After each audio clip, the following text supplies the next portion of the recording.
Dr. Eric Kelly III and a host of phenomenal speakers from all around the globe for this 7-day virtual event that you don't want to miss.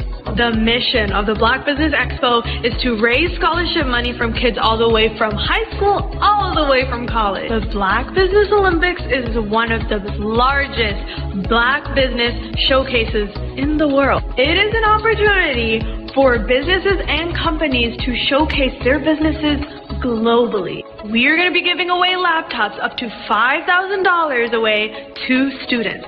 Again, I'm Olivia Appleberry, the founder of 2 Cents Finance and one of the speakers for the expo. I am so excited to see you there. For more info, go to www.blackbusinessexpousa.com or call 919-308-9090 and hope to see you there.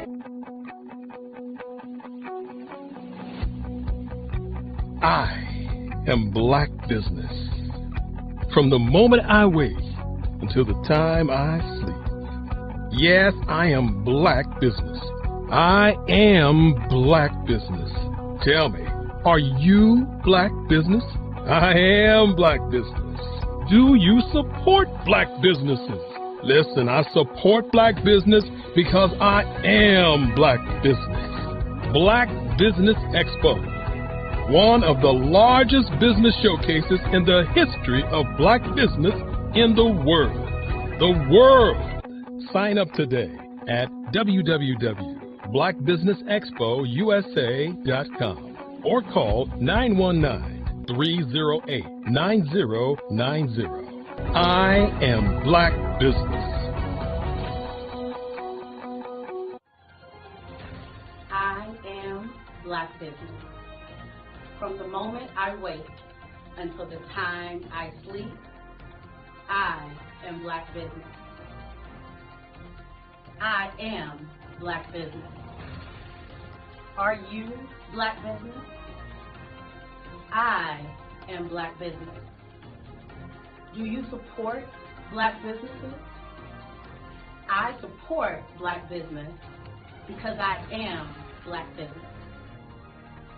Black Business Expo, one of the largest business showcases in the history of Black America in North Carolina. Join Dr. Eric Kelly III and a host of phenomenal speakers from all around the globe for this 7-day virtual event that you don't want to miss. The mission of the Black Business Expo is to raise scholarship money from kids all the way from high school all the way from college. The Black Business Olympics is one of the largest Black business showcases in the world. It is an opportunity for businesses and companies to showcase their businesses globally. We are going to be giving away laptops up to $5,000 away to students. Again, I'm Olivia Appleberry, the founder of 2 Cents Finance and one of the speakers for the expo. I am so excited to see you there. For more info, go to www.blackbusinessexpousa.com or call 919-308-9090 and hope to see you there. I am Black Business. From the moment I wake until the time I sleep. Yes, I am Black Business. I am Black Business. Tell me, are you Black Business? Black Business Expo, one of the largest business showcases in the history of Black business in the world.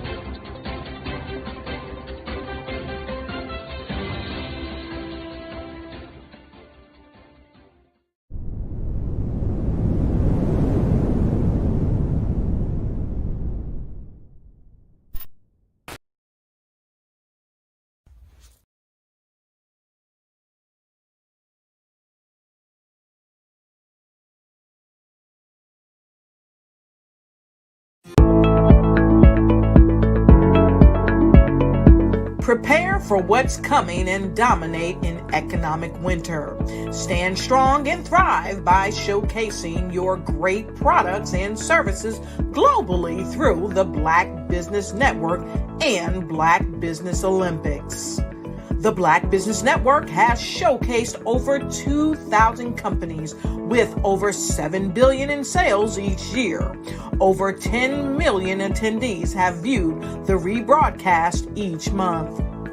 Through the Black Business Olympics, unique styles of business training and mentoring are turning students into business owners and entrepreneurial warriors who will dominate in any economy. Gain the ultimate advantage of the Black Business Olympics, 7 days of unbelievable topics and speakers speaking around the globe. Donate your time and experience to provide expertise and scholarships to students worldwide and change the world. Now, more than ever, new insights, tools, strategies, and capabilities are needed. This is your chance for a major presentation to the world.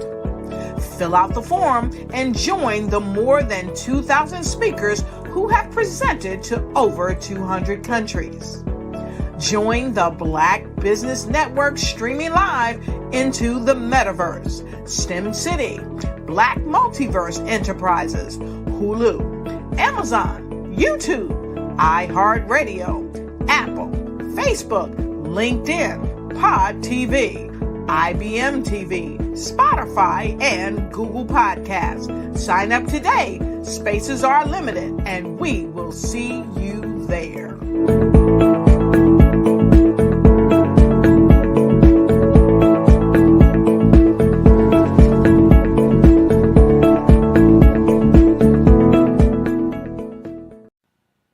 Hello, my name is Kiasi Helm and I'm 14 years old.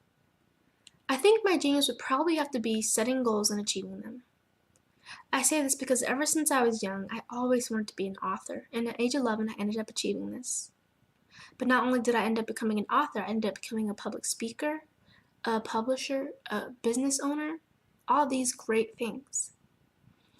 The name of my business is Written by Kids Publishing Company. I decided to start this company because I thought it was important for me to help kids my age express themselves through literacy and just achieve their own goals. Because to me, achieving goals is the best thing in the world to feel. It's you just achieving things and aspirations that you set for yourself. And I know that everybody is capable of this because even if you don't end up achieving the goal, you still tried your best, and that's the most important thing. And everybody is capable of this because genius is common. Thank you. Follow the Brand TV broadcast host, Grant McGaw, as he visits with top executives and entrepreneurs to find out their secrets of success with their personal brand. Follow the Brand TV broadcast host as he focuses on brand development to build better relationships, bring value to your business, relationships, and career. You will enjoy listening to each episode that is tailored to speak to you directly. If you're looking for this type of clarity in terms of building your brand, you have tuned into the right station. Each episode will help you to shape a conversation in the 5-star BDM network of 20,000 professionals and become a springboard for your corporate engagement and business opportunities. Each guest will frame their story in the areas of personal branding, business development, career development, financial empowerment, and technology innovation. Grant McGaw explains why he is the CEO and owner of his own professional career. Grant is an accomplished business leader and entrepreneur who wants to give back to individuals to grow their personal brand strategy. Tune in as he weaves his story about new possibilities, while to you exceed expectations. If you love storytelling, this show will make for fun.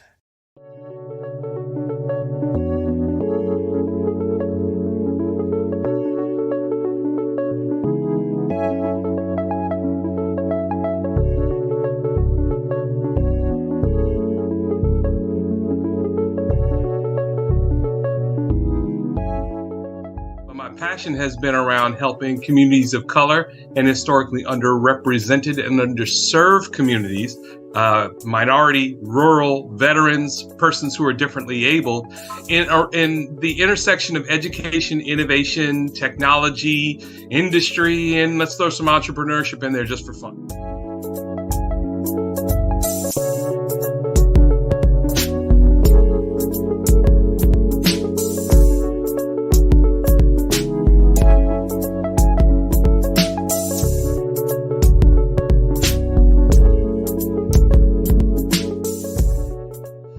See more around innovation, incubators, accelerators. I love the idea of going from innovation to commercialization.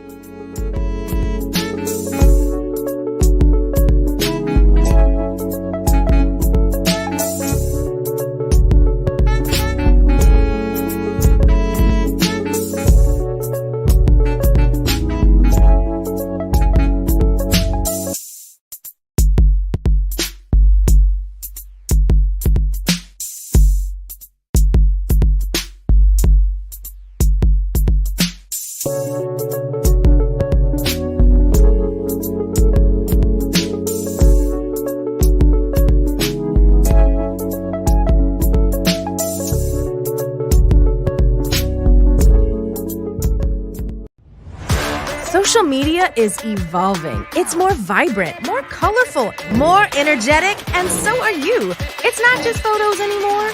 It's video, it's audio, it's subscriptions. And now there's Fanbase, a new monetized social network. Fanbase delivers the complete native app experience with full content monetization for every user. No algorithms that shadow ban your engagement or growth, and no ads. Follow anyone for free and subscribe directly to your favorite creators for $4.99 a month. Plus, show some love by tipping on any post. Also, make a Fanbase page and monetize your content the same way. Finally, connect with your followers by posting the amazing content you already create. And now, get paid for it. It's time to energize and monetize, because everyone's a fan of something and everyone has a fan base.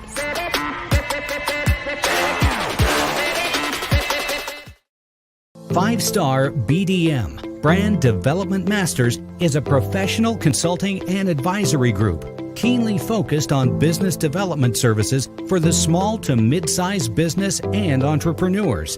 Although every business is unique, they often share business development challenges that can be addressed through smart branding. Services include process improvement and operations, digital strategy and transformation, business intelligence, digital marketing, and personal branding.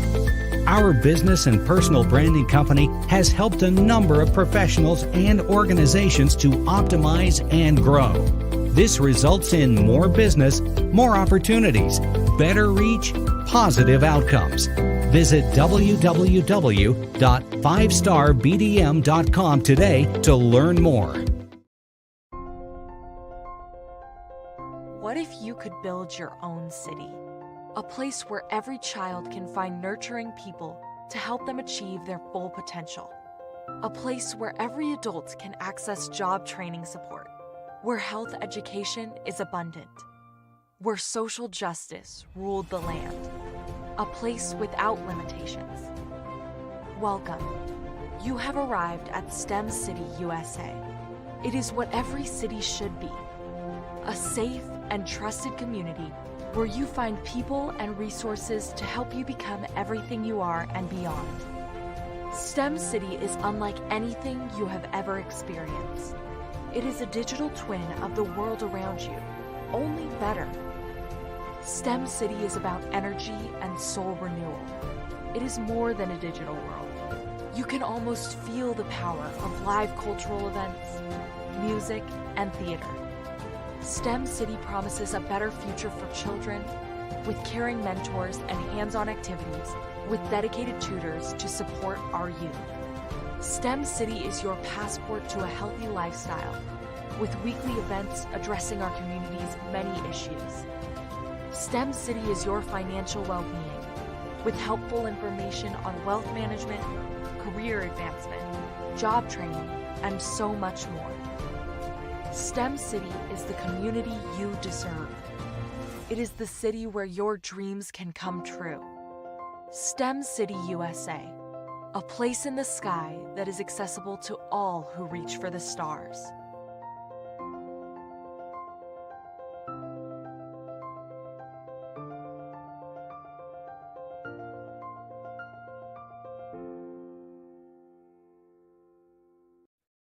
Hey everyone, it's Grant McGaw, CEO of 5 Star BDM and host of the award-winning Follow the Brand podcast and TV series, where I help you to build a 5-star brand that people will follow. My genius is personal brand development through intelligent communication and helping you achieve your business and career goals. I am a requested speaker on digital technology and brand development issues. I want to work with you to increase the value of your current opportunities while attracting new ones. Every one of you is unique, and we all share challenges that can be addressed through smart branding. As a super connector, I work with you as an executive coach to guide you along the complicated business and career development road, providing the enhancement tools and information you need to succeed. Together, I will help you succeed in today's challenging business climate. I will evaluate and measure your progress. Best of all, I am right alongside you every step of the way. Build the brand called you. Genius is coming. Have you ever seen a parent stressed out and needed a stress reliever with their child? One morning I was coming out of a store and saw a mother and her 3 or 4-year-old son. She was highly upset, actually beginning to yell at him. However, the more upset she became, it seemed the calmer the child became. He sat down on the sidewalk, crisscross applesauce, folded his arms, and looked up at her with a smile. You see, the angrier she became, the calmer he became, because he had the control of the situation. Hi, I'm Frizelma Lynn. I am the CEO and founder of Frizelma Teaching Parents, LLC. I'm a retired teacher, school district administrator, an author, speaker, and I am the Parenting 911 coach. My mission is to rescue families by equipping parents with proven, effective, and practical strategies to enhance their parenting skills. Many times we as a society expect parents to teach, train, and raise their children without providing the necessary tools they need to accomplish this. However, parenting issues cannot be resolved without intervention. Therefore, Frizelma Teaching Parents has provided coaching programs, digital courses, and live webinar trainings to provide step-by-step research-based parenting strategies, even for parents whose children are disrespectful, defiant, for those who have been diagnosed with ADD and ADHD, and even for parents of adult children. No longer will you have the need to feel like you are a failure as a parent. You'll now have the tools needed for each situation. Trust me on this one. Go to www.parenting911.org. Book a 15-minute strategy session with me or choose one of the coaching programs. Our training helps parents relieve stress.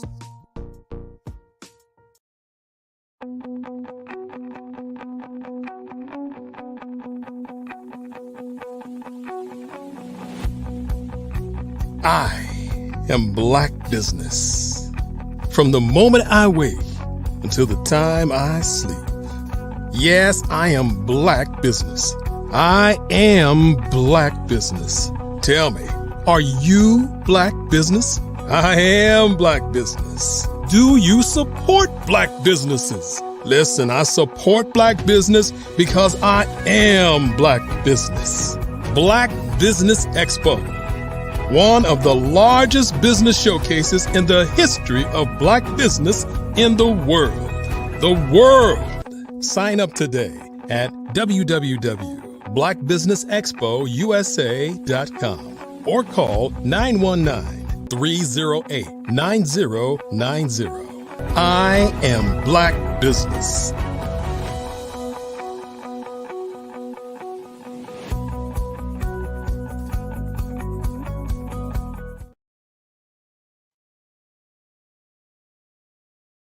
Owners. Good evening, business owners, entrepreneurs, thought leaders, and corporations. Welcome to the Black Business Network.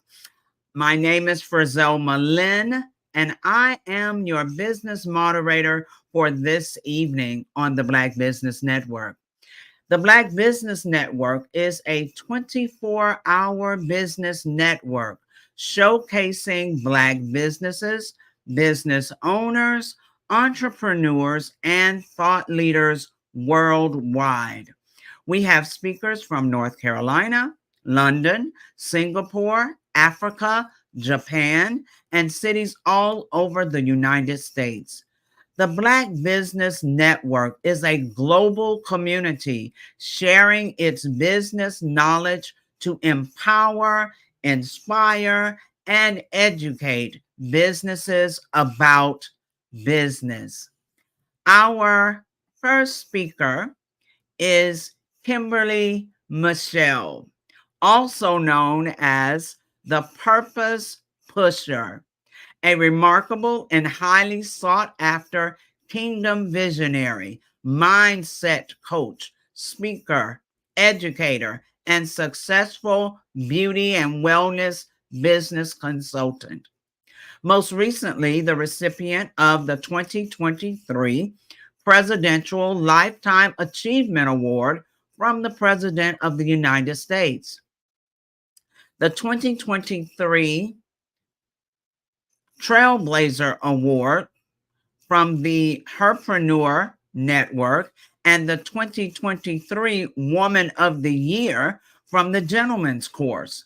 According to Exodus 31:3, her craft and talents have been divinely inspired, and she has harnessed them to make a significant impact in the lives of countless women. As the CEO of K. Michelle Enterprises, Kimberly has proven herself as a dynamic and versatile leader. Her areas of expertise span across various industries, including beauty and spa ownership and consulting, scaling businesses from 6 to 8 figures in 90 days, millionaire coach to coaches, and a 10x best-selling author. Let us welcome to the stage Kimberly Michelle. Oh, hello. Hello, beautiful. Thank you so much. Absolutely wonderful. We have this green vibe going on today, it seems. Yes. Welcome to the stage. And now I see the interviewer for you will be Mr. R.J. Stevens. So let me say this. I'm looking forward to hearing from you. Genius is coming. And I'll see you on the other side. Thank you so much. And I got on blue. Wrong. Green is money. Good evening, sir. Man, good evening to you. How you doing? I'm doing fantastic. Thank you. Thank you. I'm so glad to have this opportunity to have this fireside chat with K. Michelle, the Purpose Pusher. What's up, Tampa? How we doing? Tampa Bay is in the house. The beautiful, lovely Tampa Bay, 83 degrees outside. We are so excited that you joined us. I'm not in Tampa today, so I don't get to have the 83. Okay, here's some sunshine. Listen, Purpose Pusher, something you left out of your bio was your recent reign or continual reign as Hillsboro's queen. What kind of queen? What kind of queen are you again, Miss Crown Lady? Yes. I am your 2024 Miss Hillsborough County Petite Queen, and you're recently crowned Miss Gulf Coast Petite, which is 4 states, and I'm going for Miss USA in July. Come on, Miss USA. That's amazing. I'm so happy and proud of you for representing us so well. Thank you so much. Listen, let's talk about this coaching stuff you're doing, because your thrust in coaching sort of emerged, right? I met you while you were doing a lot of inspiration and broadcasting and streaming and stuff like that. But then you jumped on this coaching thing and you just ran. Matter of fact, I remember when I met you. Okay. It was the 2/2/22 event that we did in 2022, and you were there with some other people, and we connected and all that kind of stuff. So it's just evolved over time. What made you go from credit repair, Forex, broadcasting on streaming to coaching? What was the evolution of that process like? Woo. Okay, so when you met me in 2022, mind you, I had just done 23 years in the Air Force, right? So, but in 2020 was the roughest part of my life. 2021, I got a divorce. And so in 2021, when I got that divorce and I decided to leave, I said, now, God, we can't fail. Okay, now I don't want to be out here failing. I've seen people leave or people make transitions in their life and they just completely failed and it was over for them. And I said, God, this was a huge step in my life, so I cannot fail. I'm going to do anything. I'm a mother of 5. I'm retired Air Force. I'm out here in ministry. I'm a coach. I cannot fail. So I said, I'm going to do whatever it takes. I did credit repair. I had my 3 spas opened. I didn't want to lose them. I did Forex. I did whatever MLM was out there. I felt like this is where the problem is we get in God's way. And so I felt like, God, I know you got me, but let me just help you. So I did everything. So when you met me, I was on a grind just to do anything that would bring income, anything that wouldn't let people know that I was going through this tough time in my life. And so when you met me, it was really like, I'm just going to do whatever. I'm not going to fail. And I know God gave me multiple gifts, so I'm going to do them all right now. That is not the plan. So God showed me that is not the plan. Trust me and get in the vein of what you need to do, and you'll really be successful. So how did you walk from military career to esthetician to coaching? That's an interesting transition in career path. So the military, 23 years, I did not want to come in. It was a bet with my father. All right. And I clearly won the bet because I retired. But he told me I was too prissy. I was too girly. You know, I'm his princess. I'm not going to make it in the military. So what you still cannot do in my life is give me a challenge because I'm going for it. So not only did I signed up for 6 years out the gate. Like, I got this. And so I did the military. And after my father transitioned in 2017, I was like, I'm going all the way. And so after that, I said, but what is it I still want to do? Right? I never wanted to do the military. So when he transitioned, I said, okay, I'm finally going to go after what I've always wanted to do, which was be in beauty. I didn't know I was going to own a spa, but I was just like, God, I love seeing people, you know, that have confidence and that are excited about who they are. And so when I became an esthetician and I saw that I could help people with their skin, because the one thing that we have, the biggest organ in our body, the largest, is skin. You only get one. And so I said, wow, I can make a difference in those people who are worried about aging, who are worried about acne, who have hyperpigmentation, right, that happens in our community. And so I said, okay, I can make a difference as an esthetician. So I decided to go to school. Of course, I was almost the oldest in my 30s. So I said, well, I'm going to open a spa. So I opened my first one right out the gate. Then I said, I really like this. So I opened a second and a third. And then I said, wait, I don't want to be working on people every day, right? I got to bend over. I got to sit at the chair for an hour. And I believed in God using our hands wisely, right? So God said, you know what? You can do this and you can get paid a certain amount an hour, $100 an hour, or you can teach people what you do. You can mentor people. You can make people like you that do what you do, and you can double and triple that. So light bulb went off and I said, okay, God, I'm going to coach people to do what I do. And people kept asking me, how are you so successful? How did you open 3 businesses? I have no degree in that. No one ever taught me how to do that. God literally downloaded what I need to do. And so I turned that into a coaching business, and now it has blown up. So there's a lot of, definitely after the pandemic or during the pandemic, a lot of people made transitions. Coaching, life coaching, business coaching has become very normal for people to walk into after they finish one career experience. Are you using any strategy? Is there some kind of thing that you have behind the scenes that thrust you out so that people can find you? How is your coaching business becoming so influential in the market right now? So you have to have a system and a strategy, right? Nobody taught me that in the beginning. I thought you could just have a want and a passion for it, and you could just go coach people and they would flood to you. But that's not how it works. You have to have a system and a strategy of getting your leads, getting these people that find out about you, finding your tribe. Then when they come to you, you have to give them something of substance. I also didn't know that. I thought, when they come to me, then we'll have some fun and I'll teach them some things.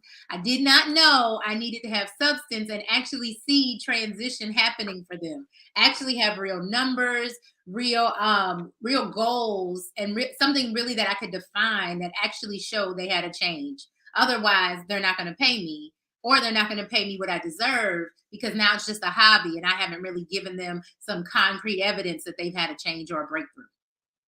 So how was it that you did your pricing model so that you could be compensated at your own perceived value and make your clients okay with paying you the amount that you felt like you deserved?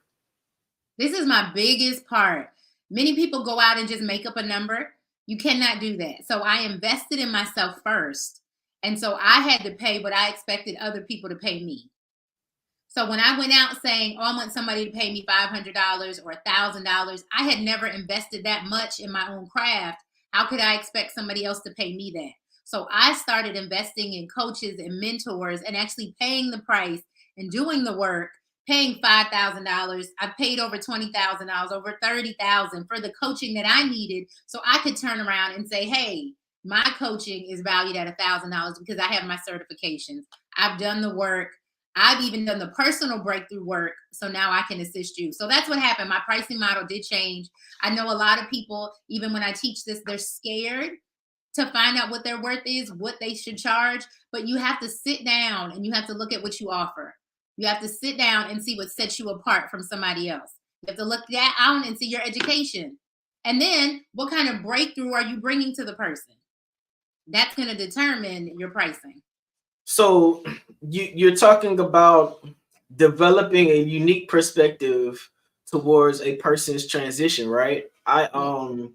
Earlier on, I was one of the few Black or brown individuals who were a part of the JM team, right? And so with that, it taught you a particular strategy and sort of made you sort of cookie cutter towards your delivery of people, towards your mechanism and your strategy. But what it sounds like you've done has been able to become authentically and uniquely you while you're developing your core strategy. How did you determine what it was that you wanted to focus on from an individual perspective that could assist someone in moving forward in their career? So the biggest thing I had to do was the research, right? What are the pain points that people are having? So what I noticed, even why people call me the purpose pusher, is because I talk to so many women. They all have issues. Men all have different issues, but nobody knew their purpose. And so you could be successful. I've met millionaires that I still coach now who are great in business, but don't know their purpose for life. Don't know why they're here. Don't know why they wake up every day. And so you can be successful in business and make money, but if you don't know your purpose, it's not sustainable. So I started saying, well, now who is teaching people what their purpose is? How do they discover it? And then here's the second part where I really took off is then how do you walk in it? Because people are so quick to identify what you're missing. They're so quick to identify what you're doing wrong. But now that I've identified my purpose, how do I walk in it and how do I become profitable? So that's where I started seeing the breakthrough, is when even with my clients that I helped discover their purpose, they were still stuck. Okay, so my purpose is I'm here to change the world, but now how do I do that? And what does that look like? And then how do I make money from that? So that's when I started seeing more success in my business, is when I not only taught the people what, but I also taught them how. And my newest thing is I taught them how to do it in 90 days or less. That's So we've taught like business sessions and classes together. Yes. And I noticed that we both had a unique approach. It worked because we were not sort of trying to drive people down the same road. Right. And we were being authentic to who we are. But I did notice that your approach was a whole lot more personable to the person. Find out what it is you want to do. Why does that speak to your heart? Have you found that you're getting better results as you're transitioning people that way than what you would normally see in a normal business coaching process? Yes, because just like you said, nobody's cookie cutter and nobody's experience is the same.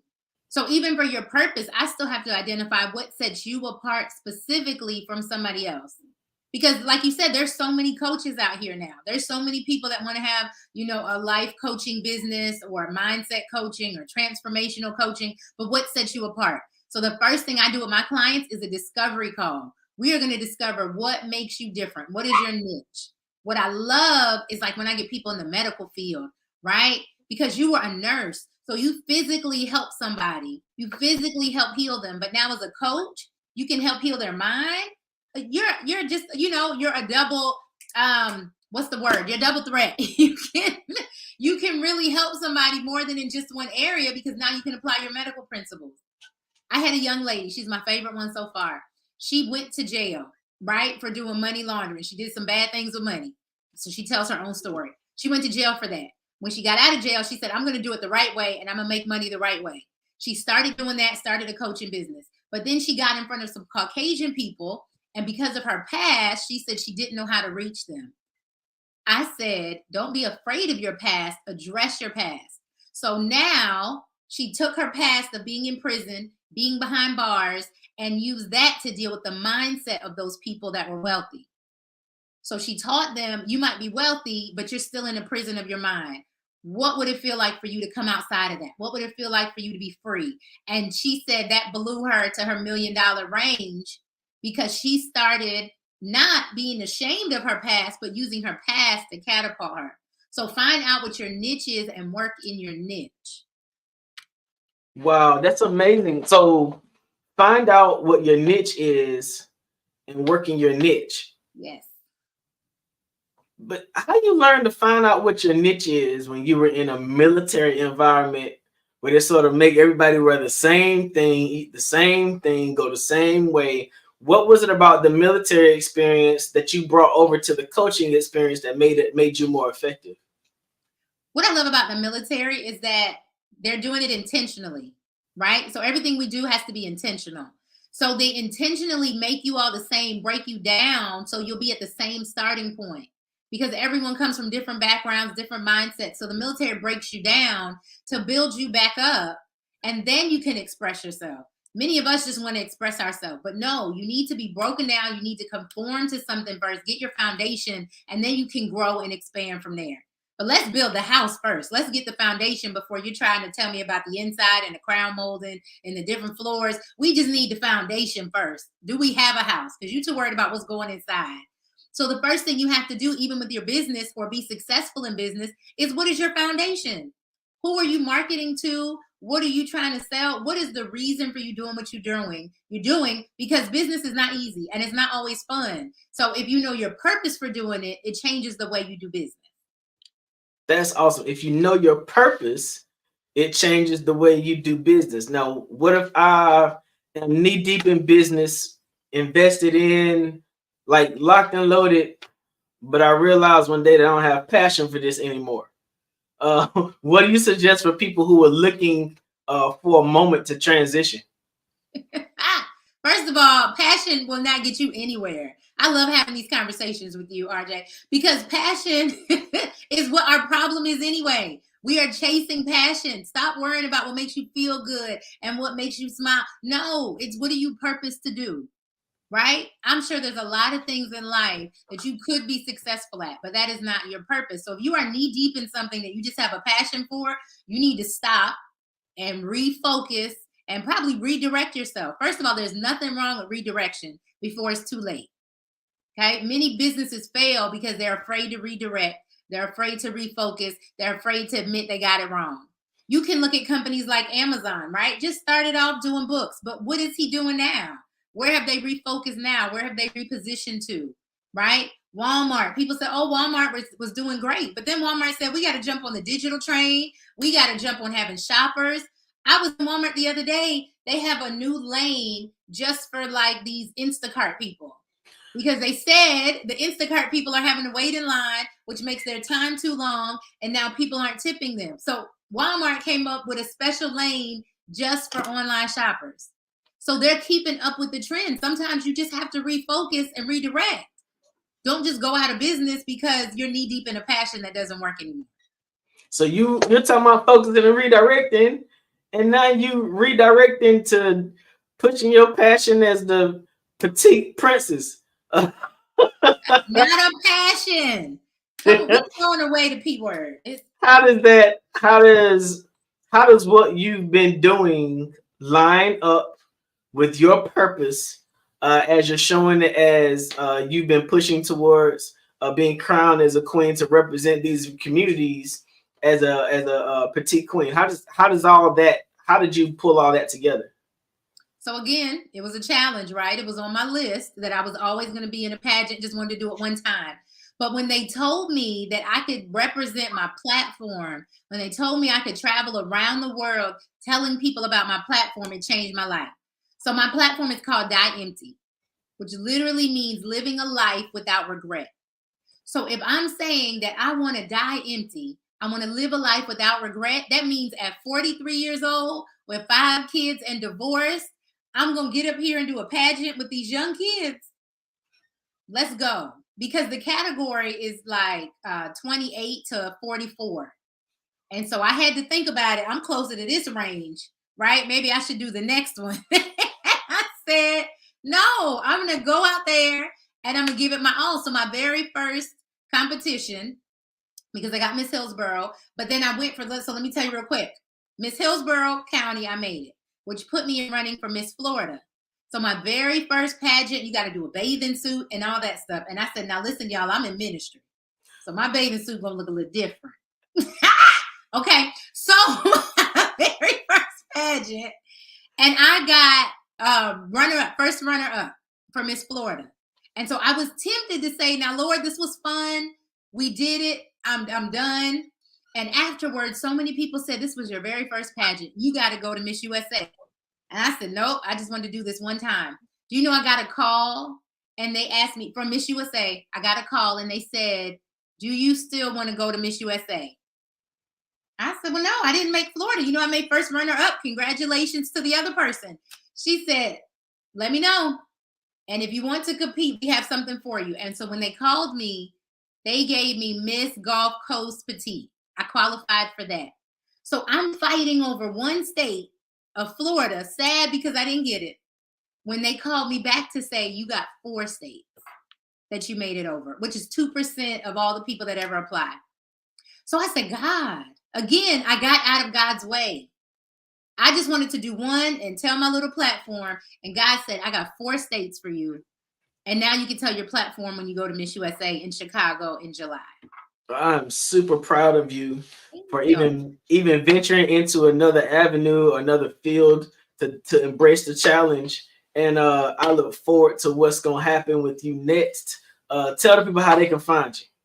You can find me on Facebook, Kimberly Michelle with 1 L, Purpose Pusher, or on Instagram, same thing, Kimberly Michelle with 1 L, Purpose Pusher. You can also go to kmichelleconsulting.com.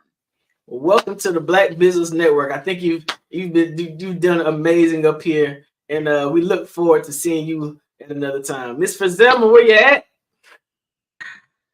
Here I am. Oh, that was so amazing. Thank and you. I honestly, I just love the genuineness.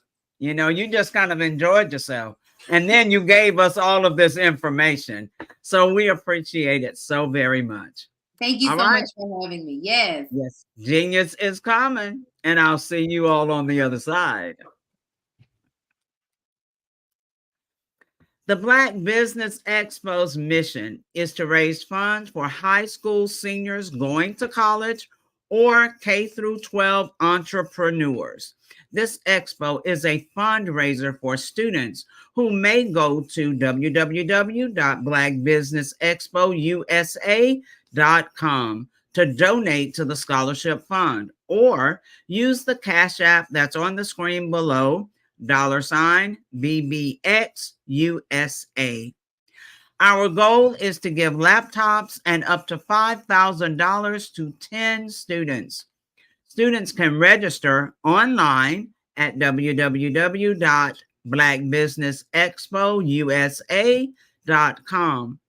Every dollar counts, so we want to remind you to donate to the scholarship fund. We want to thank our Black Business Expo USA sponsors for April 2024. NC 100, Moody Capital Partners, Suede Soul, 5-Star BDM Media, Lotus Richey Coaching and Training, Carolina, Virginia, Minority Supplier Development Council, Step Management, Hello LLC, BHS and Associates, Margie McLean Foundation Incorporated, Genius is Common, Earth Essentials, Mullane Shawnee Global, Executive Women's Success Institute, The Quality Coaching Company, Superwoman Business Services, Creative Force Studios, Lee Entertainment, Artistic App Design, Black Business Expo USA. Genius is common, and I'll see you on the other side.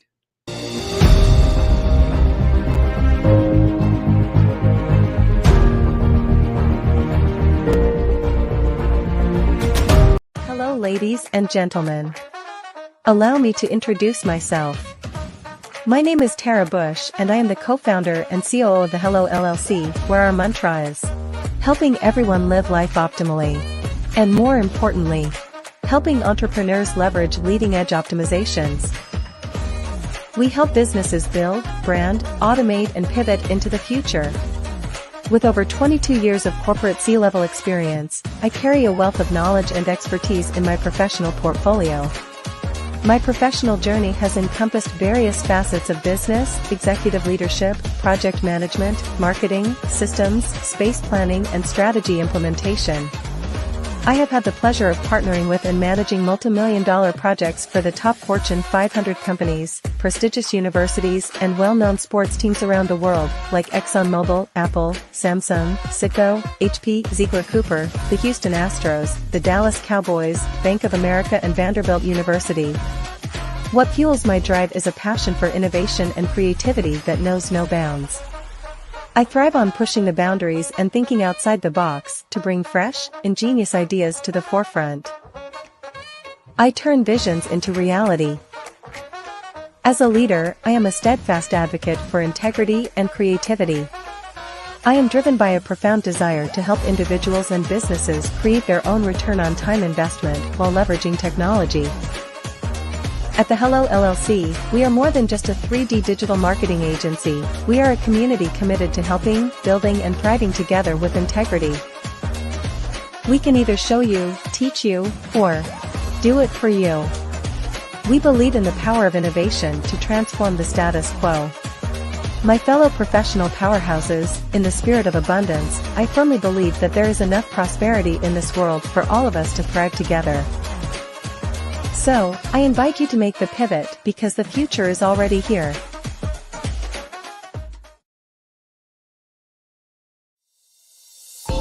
Over the past few years, we've seen the growth of existing and new initiatives focused on financial inclusion, building global networks, and reducing the wealth gap in response to the idea there's not enough seats at the table. Whether their outcomes are to increase the representation of Black executives on corporate boards, ensure an inclusive global economy, or to create new U.S.-African commercial pathways, the strategies are often carried out by separate programs. The question is, should they be? With the continent of Africa being home to more than half of the world's fastest growing economies, the youngest workforce, over 400 companies generating more than $1 billion annually, 700 generating more than $500 million annually that are poised for growth, and being the destination of nearly $5 billion in venture capital in 2021. Diversifying U.S. and Africa commercial engagement by building bridges between African businesses and their U.S. diaspora should begin being seen as mutually beneficial. From helping to reduce Africa's enormous capital gap to catalyzing two-way trade opportunities, the COVID-19 global pandemic hopefully has taught us that global challenges and opportunities are more interconnected than we thought. During the pandemic, African companies like Unicorn Flutterwave, insurance provider Reliance Health, ride-hailing app Yasir, and 54Gene, the continent's first bank of DNA on people of African descent, proved that when African companies have access to networks, capital, and information, they grow big, grow fast, and create solutions that are valuable to the world. This is why BDirect was created. We are the first U.S.-based but African-centric board preparedness and board search company designed to connect U.S. Black talent and corporations to African businesses. Unique and fundamental to BDirect's success is our process of helping board candidates adapt their experience and networks to an African context before they're connected to high-growth companies that are looking to locally and globally scale. From our focus groups with African business execs and government leaders, we don't ignore the sentiment that business is easy, but people are hard. Having a pool of board candidates with hard-to-access networks and extensive experience across the business lifecycle, including successfully raising capital, is table stakes for an initiative like this. So yes, we have that. But corporate or entrepreneurial success in the U.S. does not guarantee success in Africa. Developed alongside industry partners on the continent, our training program, BDirect Prep, is designed to transpose their experience to create cultural comfort, understanding, and a commitment to helping businesses in Africa scale. Our board governance sessions are African continental and country specific, integrated with cultural awareness and dexterity training, masterclasses led by African industry execs, and mentoring and coaching from African continental-based facilitators. But even more unique to BDirect Prep, we cap off our training program with an immersion trip to help candidates that have not been to Africa before see and feel Africa's complexity and opportunity from African soil. We all know traditional network-based board placement has historically left a lot of us out of ever really being in the paid board pipeline. Our strategy supports the work of many great organizations that are successfully filling seats at U.S. board tables by creating more tables for those that are still left on the sideline. It's time to start seeing the role and value of U.S. Black talent and businesses on the continent of Africa differently. Old perceptions and habits limit economic inclusion. Let's transition Black talent and the African businesses they will support from the periphery of the global economy to its core.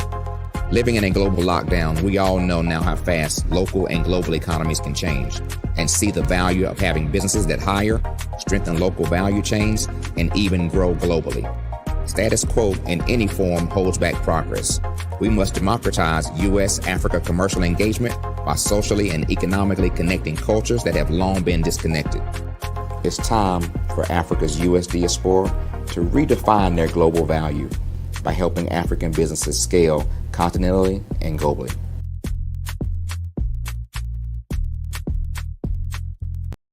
Follow the Brand TV broadcast host, Grant McGaw, as he visits with top executives and entrepreneurs to find out their secrets of success with their personal brand. Follow the Brand TV broadcast host as he focuses on brand development to build better relationships, bring value to your business, relationships, and career. You will enjoy listening to each episode that is tailored to speak to you directly. If you're looking for this type of clarity in terms of building your brand, you have tuned into the right station. Each episode will help you to shape a conversation in the 5-star BDM network of 20,000 professionals and become a springboard for your corporate engagement and business opportunities. Each guest will frame their story in the areas of personal branding, business development, career development, financial empowerment, and technology innovation. Grant McGaw explains why he is the CEO and owner of his own professional career. Grant is an accomplished business leader and entrepreneur who wants to give back to individuals to grow their personal brand strategy. Tune in as he weaves his story about new possibilities, while to you exceed expectations. If you love storytelling, this show will make for fun.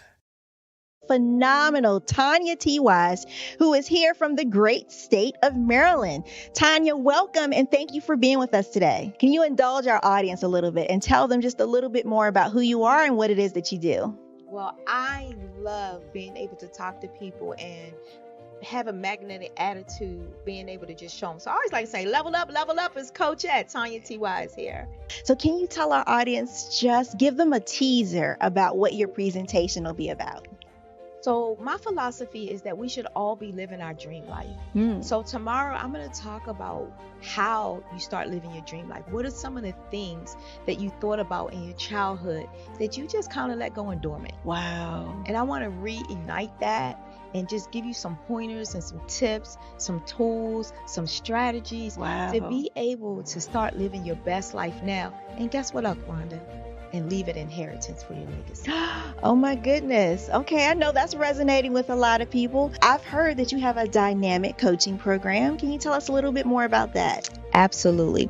So our coaching program help people that have the lack of time, that lack strategies, and lack the confidence to go after their dream life. So we help them implement tools, we help them implement strategies, as well as give them resources so that they can live their best life now and leave that inheritance. Wow. Oh, I love that. I love the leave the inheritance part. Listen, you are dropping some major nuggets, and I know a lot of what you're saying is resonating with a lot of people, but I think we're all curious. How did you even make this transition into the speaking and coaching arena? What's the story behind this? So I started out in finance, and I realized that a lot of people don't necessarily go after their dream life because of the lack of finances or the education behind finances. But it wasn't until I lost my firstborn, my only son, that life changed for me. And where I was going after it all, living the corporate life, hit my 6-figure income and living in my dream house with my dream man, driving my dream car. I nearly lost it all when I lost my son. And so I realized it only takes one financial catastrophe that can change your entire life. That's what made me start All New Beginnings. Because no matter what's going on in life, there's a new beginning. And because of that, we develop a program called Wise Minded. My little slogan is, don't just dream it, let's live it. If they want to connect with you or work with you, what is the best ways for them to be able to do that? Well, for my social media guru, you can connect with me on every single social media platform as Tanya T. Wise.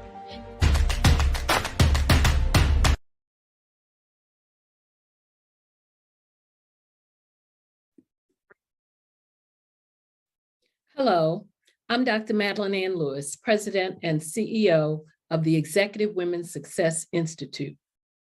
And my genius is helping women accelerate the path to success.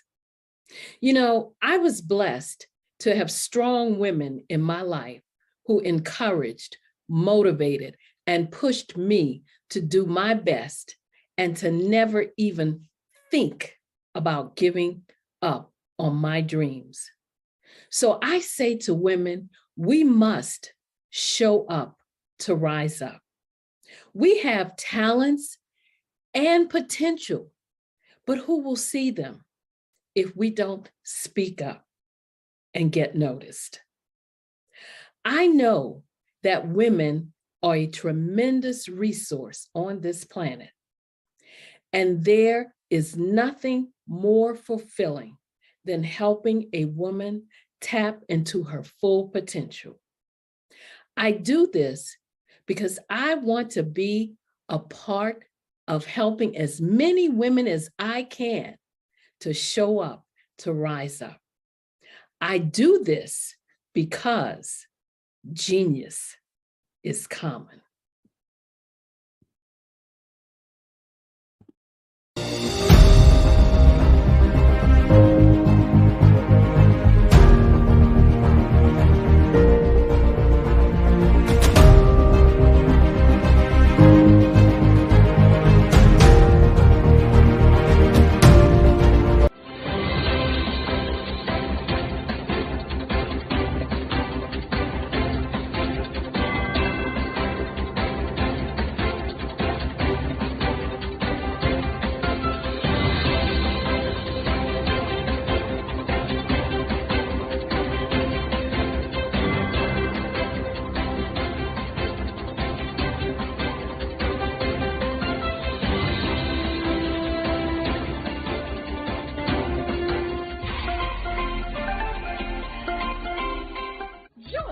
Dr. Eric Kelly III and a host of phenomenal speakers from all around the globe for this 7-day virtual event that you don't want to miss. The mission of the Black Business Expo is to raise scholarship money from kids all the way from high school, all the way from college. The Black Business Olympics is one of the largest Black business showcases in the world. It is an opportunity for businesses and companies to showcase their businesses globally. We are going to be giving away laptops up to $5,000 away to students. Again, I'm Olivia Appleberry, the founder of 2 Cents Finance and one of the speakers for the expo. I am so excited to see you there. For more info, go to www.blackbusinessexpousa.com or call 919-308-9090 and hope to see you there. I am Black Business. From the moment I wake until the time I sleep. Yes, I am Black Business. I am Black Business. Tell me, are you Black Business? I am Black Business. Do you support Black businesses? Listen, I support Black business because I am Black Business. Black Business Expo, one of the largest business showcases in the history of Black business in the world. The world! Sign up today at www.blackbusinessexpousa.com or call 919-308-9090. I am Black Business. I am Black Business. From the moment I wake until the time I sleep, I am Black Business. I am Black Business. Are you Black Business? I am Black Business. Do you support Black businesses? I support Black business because I am Black Business. Black Business Expo, one of the largest business showcases in the history of Black America in North Carolina. Join Dr. Eric Kelly III and a host of phenomenal speakers from all around the globe for this 7-day virtual event that you don't want to miss. The mission of the Black Business Expo is to raise scholarship money from kids all the way from high school, all the way from college. The Black Business Olympics is one of the largest Black business showcases in the world. It is an opportunity for businesses and companies to showcase their businesses globally. We are going to be giving away laptops up to $5,000 away to students. Again, I'm Olivia Appleberry, the founder of 2 Cents Finance and one of the speakers for the expo. I am so excited to see you there. For more info, go to www.blackbusinessexpousa.com or call 919-308-9090 and hope to see you there.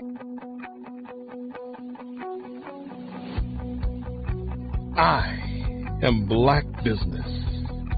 From the moment I wake until the time I sleep. Yes, I am Black Business. I am Black Business. Tell me, are you Black Business? Black Business Expo, one of the largest business showcases in the history of Black business in the world.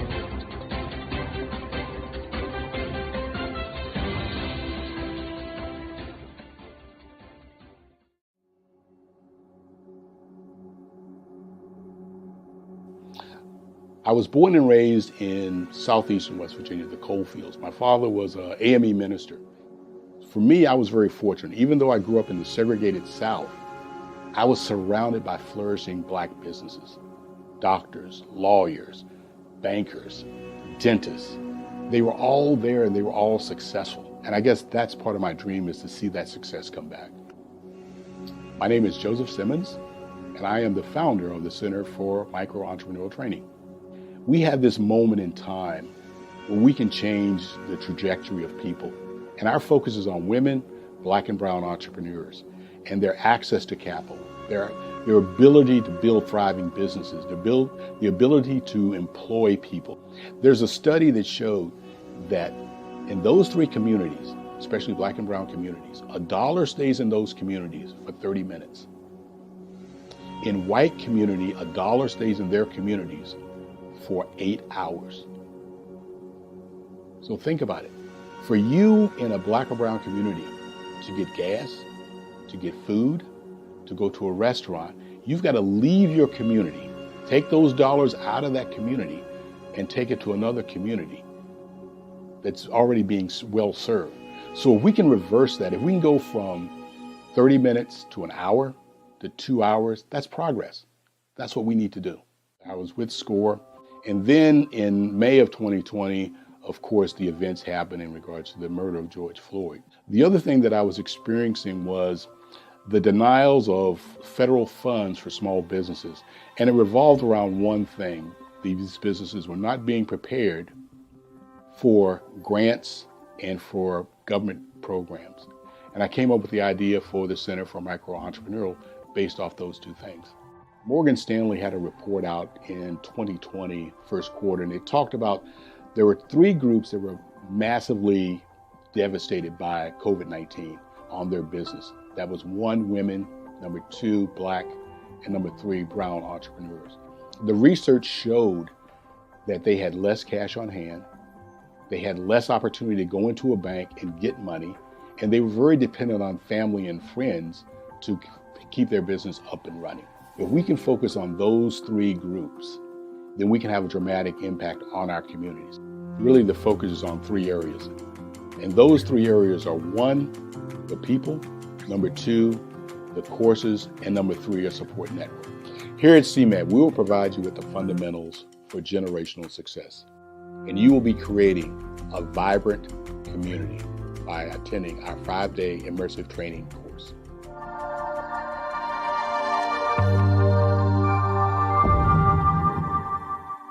Five-Star BDM, Brand Development Masters, is a professional consulting and advisory group keenly focused on business development services for the small to mid-sized business and entrepreneurs.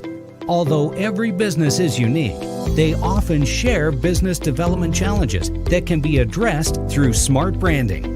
Services include process improvement and operations, digital strategy and transformation, business intelligence, digital marketing, and personal branding. Our business and personal branding company has helped a number of professionals and organizations to optimize and grow. This results in more business, more opportunities, better reach, positive outcomes. Visit www.fivestarbdm.com today to learn more.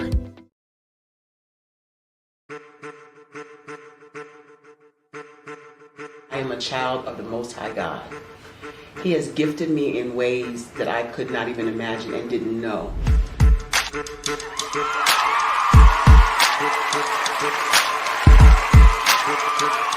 There was a time when I didn't know who I was. I listened to other people tell me who I should be, what I should do. I listened to people telling me that I should be a boutique owner, that I should be a construction manager, that I should be a laborer. Have you ever felt like you should do something else, be something else, go somewhere else, be wherever you wanted to be, and you felt like you were in a box? Anybody in the room? And you couldn't get out. Anybody in the room? And you kept trying to go and go and you couldn't get out. Anybody in the room? But let me tell you, you need to rock the box. Rock the box.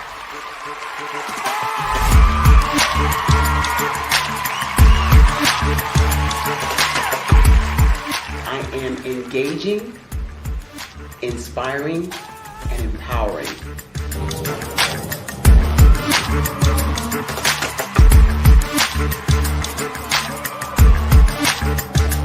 I would give you everything I know. Just by touching you, if I could, by osmosis, give you every single thing I've learned, I've gone through, I know I would. We know that's not possible, but as it is possible, I love to share information with people. Some of you out there, people have told you that you can't be, you can't have, you can't do. But I will tell you, like Kingston said, you can, you must, and you will. If it's to be, it's going to be me. You got to say it. If it's to be, it's going to be. If it's to be, it's going to be. If it's to be, it's going to be.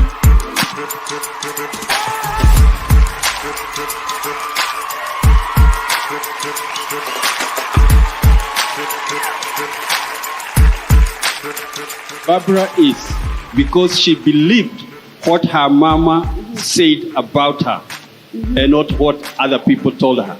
Every day you wake up, when you're in a situation, it's your choice whether it's an advantage or the disadvantage. She gained her confidence and her life, and now she is a testimony. If I can help you elevate yourself, then I feel like I'm elevating my own self as well. What you know and I know together can change the world.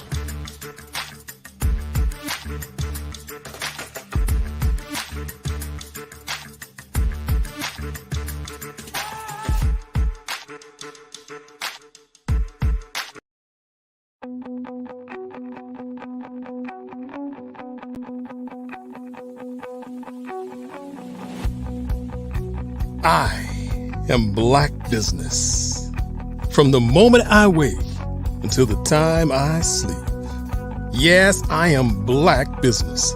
I am Black Business. Tell me, are you Black Business? I am Black Business. Do you support Black businesses? Listen, I support Black business because I am Black Business. Black Business Expo, one of the largest business showcases in the history of Black business in the world. The world! Sign up today at www.blackbusinessexpousa.com or call 919-308-9090. I am Black Business.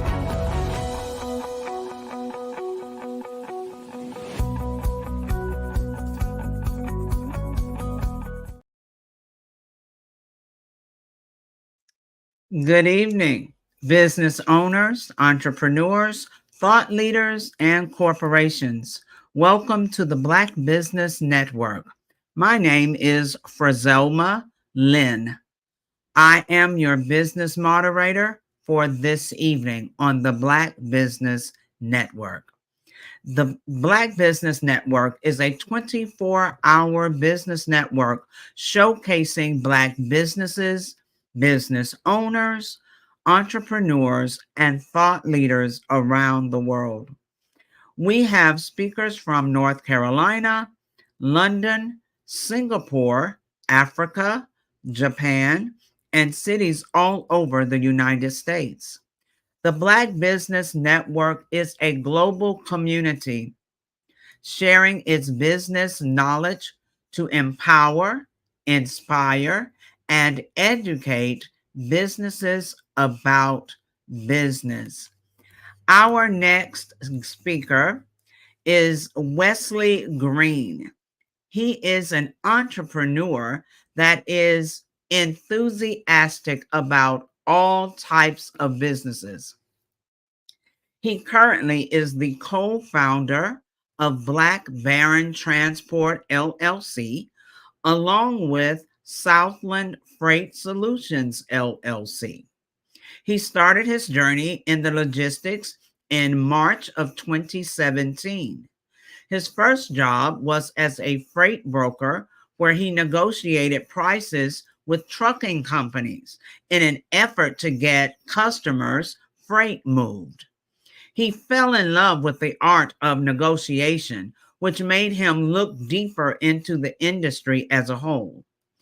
After taking a deeper look, Wesley adopted a creative, problem-solving approach to serving customers, which helped him create a lane that is unaddressed. He now is the owner of 2 firms, grossing over $2 million a year and growing at a rapid pace. He is a loving husband and father of 1 with another on the way. In his free time, he likes to barbecue, watch football, and hang with friends and family. He is also an outspoken Christian with a heart to find solutions to help the people that society tends to overlook. Please help me welcome to the stage Wesley Green. Hey, Miss Frizelma. Well, Mr. RJ, hello. How you doing? I'm quite well. How about yourself? I am doing well. Wonderful. Genius is coming. I'll see you on the other side. Yes, sir. Did you know that approximately 333.34 million businesses exist today, according to a report from 2021? And you may be one of those businesses, or maybe you're not in the business market yet, but you're aspiring to be a business owner.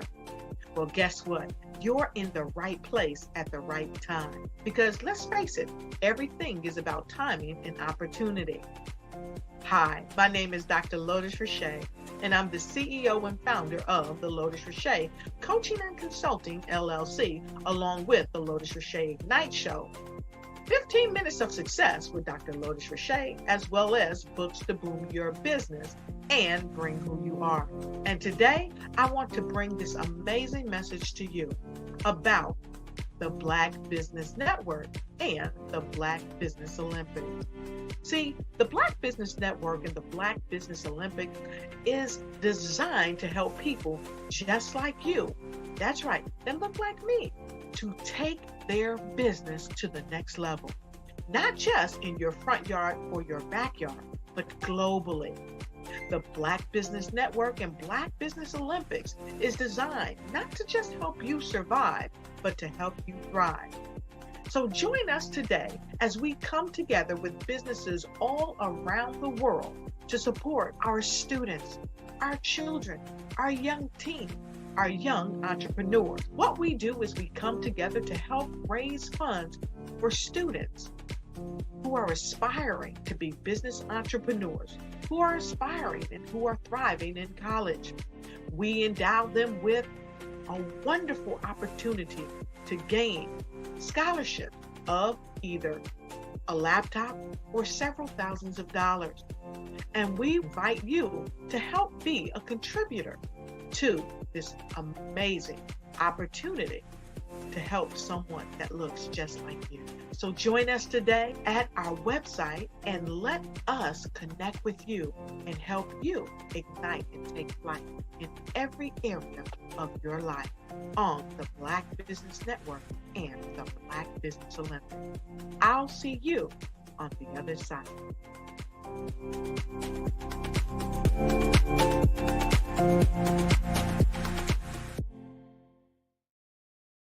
I'd like you to imagine with me, if you will, opening an app where you can collaborate with like-minded individuals from around the world, get inspiration and in-app tools to launch and grow your business, as well as share your knowledge and earn compensation, all in one app. Well, the name of that app is Truso, short for Truly Social. Hi, I'm Matthew Newman, the founder and CEO of Truso, a new concept in social media. Truso is designed from the ground up to be a platform that's both social and empowering for all its users. How exactly do we do that? I'm glad you asked.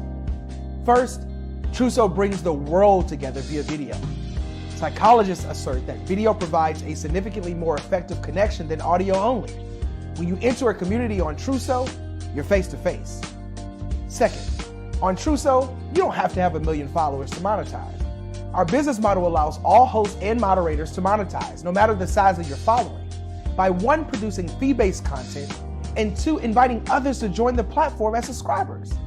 Even more, Truso has an in-app resource library with over 100 free resources, forms, and documents to help you build your brand and grow your business. Third, Truso is inclusive. The deaf and hard of hearing communities make up 360 million people worldwide. Unlike audio-only apps, Truso embraces its community, providing a networking platform that allows them to participate via video and closed captioning. We even have a deaf and hard of hearing foundation in the works as well. Fourth, Truso is both social and safe. We refer to Truso as a virtual extension of the beauty shop, barbershop, and brainchild of the community. A place where there's laughter, along with wisdom, growth-oriented conversation, and genuine connections in a safe space. Truso even has proprietary security to ensure we maintain a safe environment for everyone. Where are we at now? Truso is live, y'all. We've launched in beta and we're acquiring users daily. We have an incredible development and marketing team, plus amazing celebrity influencers at the table, helping us spread the word around the globe, beginning within the African diaspora and beyond by creating a safe space for growth, connection, and collaboration. We're truly excited about Truso. We've created something special for which there is a global market. And we invite you to embark on this journey with us as a shareholder. The future for Truso is truly bright. Join us and let's go there together.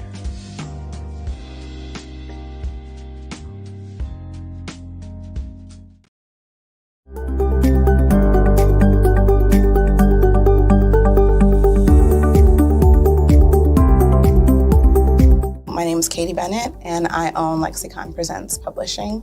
We are a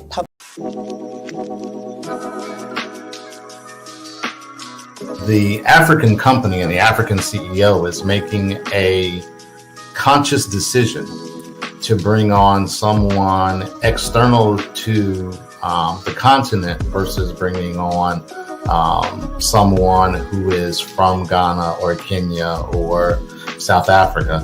And so the skill sets of the people that we take through our executive leadership training program and ultimately on the placement, obviously have to be extremely high caliber.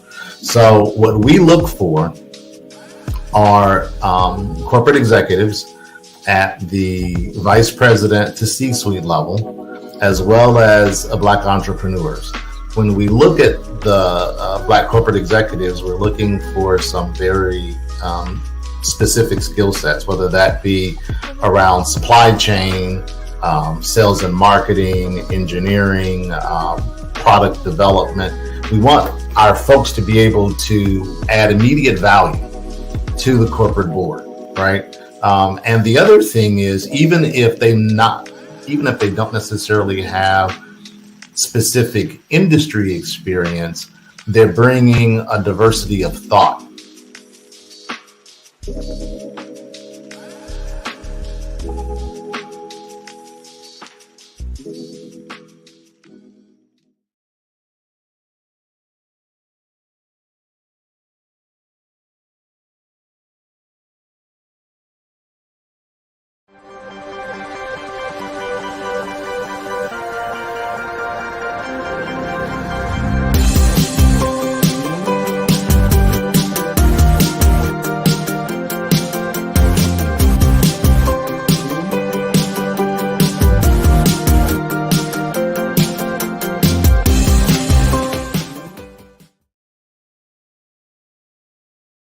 Are you a forward-thinking entrepreneur or business owner? The world is changing faster than ever, and it's time to pivot and adapt to the future. Hello LLC is here to help you do just that. Hello stands for helping Welcome back, ladies and gentlemen, for a fireside chat with Wesley Green and RJ Stevenson. Well, you got RJ Stevenson. Hey, Miss Brazil, how you doing? I'm doing quite well, RJ. How are you? I'm doing well. Wonderful. So we're having some technical difficulties. It's all good because you know what? I want to know more about Miss Brazil Malin. Well, well. And I am more than happy to let you know. I am at this point in life, I am the parenting 911 coach. So, just listening to the previous conversation with you and Kimberly Michelle, and you mentioned how um, her coaching had evolved. You know how things start Right. off one way, but they should evolve as times change, as trends change. So I've started as the Parenting 911 coach, going to different schools and school districts and presenting workshops for parents, um, whether it was in person or virtual. And now that has also evolved into school districts wanting me to work with their faculty. Because if we're giving training to parents to provide additional tools for parents, we have to also look on the other side of that coin and make sure we have professional development provided for teachers to know how to work with parents. So right now, that's where I am, and moving into, still evolving, moving into the Parenting 911 University, where we will coach people, train them. We will train coaches to become Parenting 911 coaches and do what I do. So, of course, they will have to have credentials because they will not only work with parents, they will also work with teachers. We need to bring the entire community back together, not isolating parents who really are the number one stakeholders for their child's education. Miss Roselma, now I'm in ministry and coaching, and people are interested. What in the world made you decide to make parents of all people your desired clientele for coaching? So just that in itself, now it's honestly a ministry for me as well, but just that in itself, we are in a point in our society where we're leaving parents out. We know that parents are struggling. We see parents struggling. We see children struggling. We see families falling apart. Yet it's as if we want to sweep that part under the rug and just keep moving forward. So a few months ago, I was in Orlando for a conference. Walking through the conference center, they had the words fabric just hanging down the walls, and beautiful different patterns, fabric patterns all around. And I was thinking, what in the world is going on with the fabrics? And I was seeing it so much. I'm thinking, what am I supposed to do with that word? But there used to be a commercial about cotton being the fabric of our lives.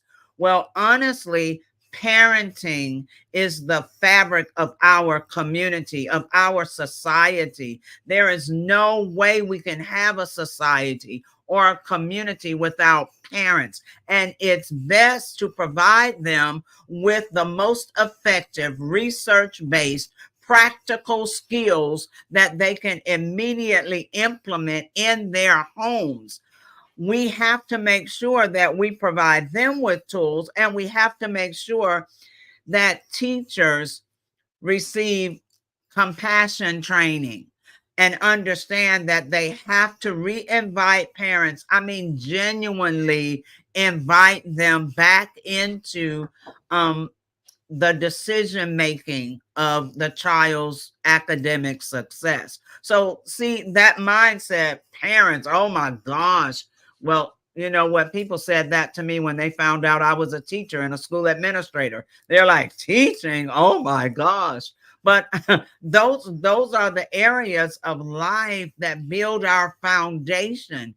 We can't keep going with all the progress, all the AI, all the technology, all of that, and allow the foundation of our families to have a huge crack in it that no one is trying to repair. So I imagine that since you're the parenting coach, 911 coach. that you've been around here a couple of times at least. Wow. You are you a parent yourself? Oh my gosh. We are. We have 6 adult children and 9 grandchildren. So yes, I've been around children all my life, it seems. And you know, when we talk about purpose, our purpose is in us when we're born. Parents need to study their children. They'll see the purpose in them because the children will automatically just kind of migrate to whatever that is. For me, I loved to play school when I was a child. And so I would either play with the dolls and they were my students, or when friends came over, they were my students. But I was always teaching and wanting to share knowledge and use knowledge. So now, instead of working with the children, I'm indirectly working with them by directly working with their parents and their teachers. So I'm a parent as well. I have a 17 and 13-year-old daughters, right? But my question is this.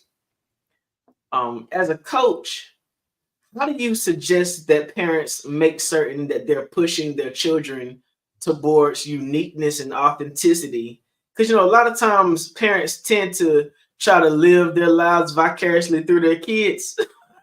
Yes. How do you suggest that parents find that point of passion for their children so the child is able to develop authentically the way that they want to be developed in life and have their own unique experiences? So 2 ways I'm going to answer this question. First, study your children from birth. Study them. That's what I just mentioned before. And if they always migrate to something specific, then there's a reason for that. All right. You'll find that children will be great at doing things they've never been trained to do. Well, that's going to be a part of their purpose. I know a little bit about your story, and I know you said you started playing an instrument at the age of 9. Well, imagine if your parents had decided, oh, no, we don't have musicians in this family. No. See, parents have to stop allowing everything to be about them. Everybody in the family is important. Everybody has a purpose. And as parents, we are the ones that are to look for that purpose and support that purpose and help our children walk in their purpose. It's not about what we like. So, you know, some parents will do it. Well, I don't know anything about that, so you can't do that. No, if you don't know anything about it, parent, find out about it. Yeah. Learn about it. But don't stifle your child's purpose because you don't understand it or because it's not your purpose.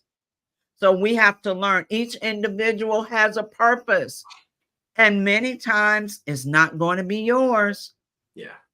Parenting is by far much more different nowadays than it was when I was growing up, because, you know, some of the things kids say to their parents, I couldn't say. Some of the things that are normal in trends, I couldn't do. So, you know, I imagine that you've had to go through a whole lot of introspect, retrospect, reflection, a whole lot of research to even be able to identify best practices for this generation of kids, right?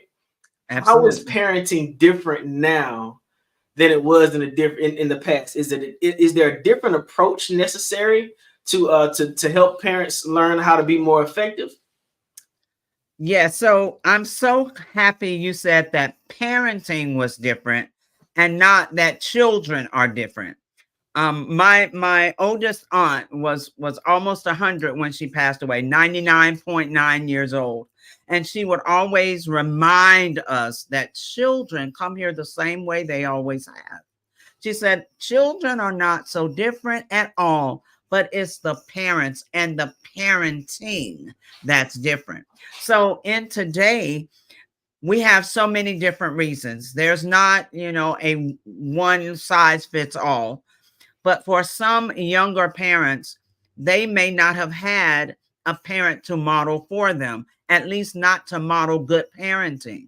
So therefore, they may not know. As one mother said, she was overcompensating, buying, absolutely everything she could afford for a 1-year-old who cared nothing about 99.9% of the stuff that she was buying, but she was doing all she knew to do.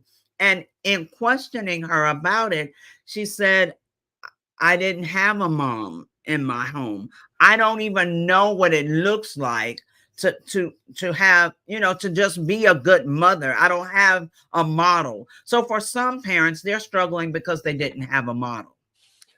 Whether it was a mom or dad, they didn't have a good, wholesome, productive, caring, nurturing, structured model. For some who had a good model, they're so bent on not raising their children up like they were raised. So they're throwing the baby out with the bathwater, so to speak, instead of them going back and reflecting on the things that helped them that their parents did. Instead of them understanding now more of why their parents did what they did, they're so bent on not doing any of it until they're missing so much of what children need to develop as they grow up. And for others, it's just me, myself, and I. Some parents are just living in their own world and everything is about them, and it doesn't matter what the children need or want or have. So as you're coaching different reasons. So as you're coaching more parents now, do you find that you find things personally that you wish you had done differently as a parent because of what you're learning in your research and how you're applying your techniques to other people? Absolutely. Even as a grandparent, I do things differently as a grandparent. So remember how some children, if there's a range of ages with children at home, and let's just say there's a 25-year-old, that's the oldest, and now there's an 8-year-old. Well, the parent has also changed and hopefully grown in wisdom. And so they're not going to parent that 8-year-old the same way they did the 25-year-old. They were learning how to be a parent then. And now they know a little bit more. So yes, it is different. I've learned so much through research, through just living, becoming wiser. And I tell parents often, please don't hesitate to apologize to your children. Let them know if there is something that you've learned you could have done better. It's not so much that you were wrong, but you could have done better. There, you see where there could have been improvement. If you possibly can, apologize. Just say, I was wrong. I made a mistake. My bad. I'm sorry. I'm human too. And oftentimes we don't let our children know that we are human, and we have them thinking, we can do no wrong. Like whatever I says goes. But sometimes what we say is not correct. Do you find that coaching parents of Black children now is a little bit more sensitive than it may have been in the past because of how delicate our social structure has become? I mean, I'm from Florida, have been there for a little while, been there 7 years, and the infrastructure in that state is quite different from any other place in America.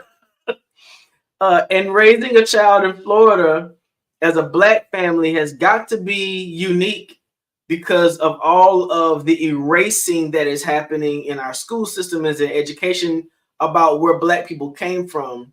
What is it that parents need to do to make certain that Black boys and Black girls are locked in on who they are, and how do they navigate the challenge of doing that in the 2024 type environment? First of all, they have to be real. I mean, you have to be real with your children. You have to be honest with your children.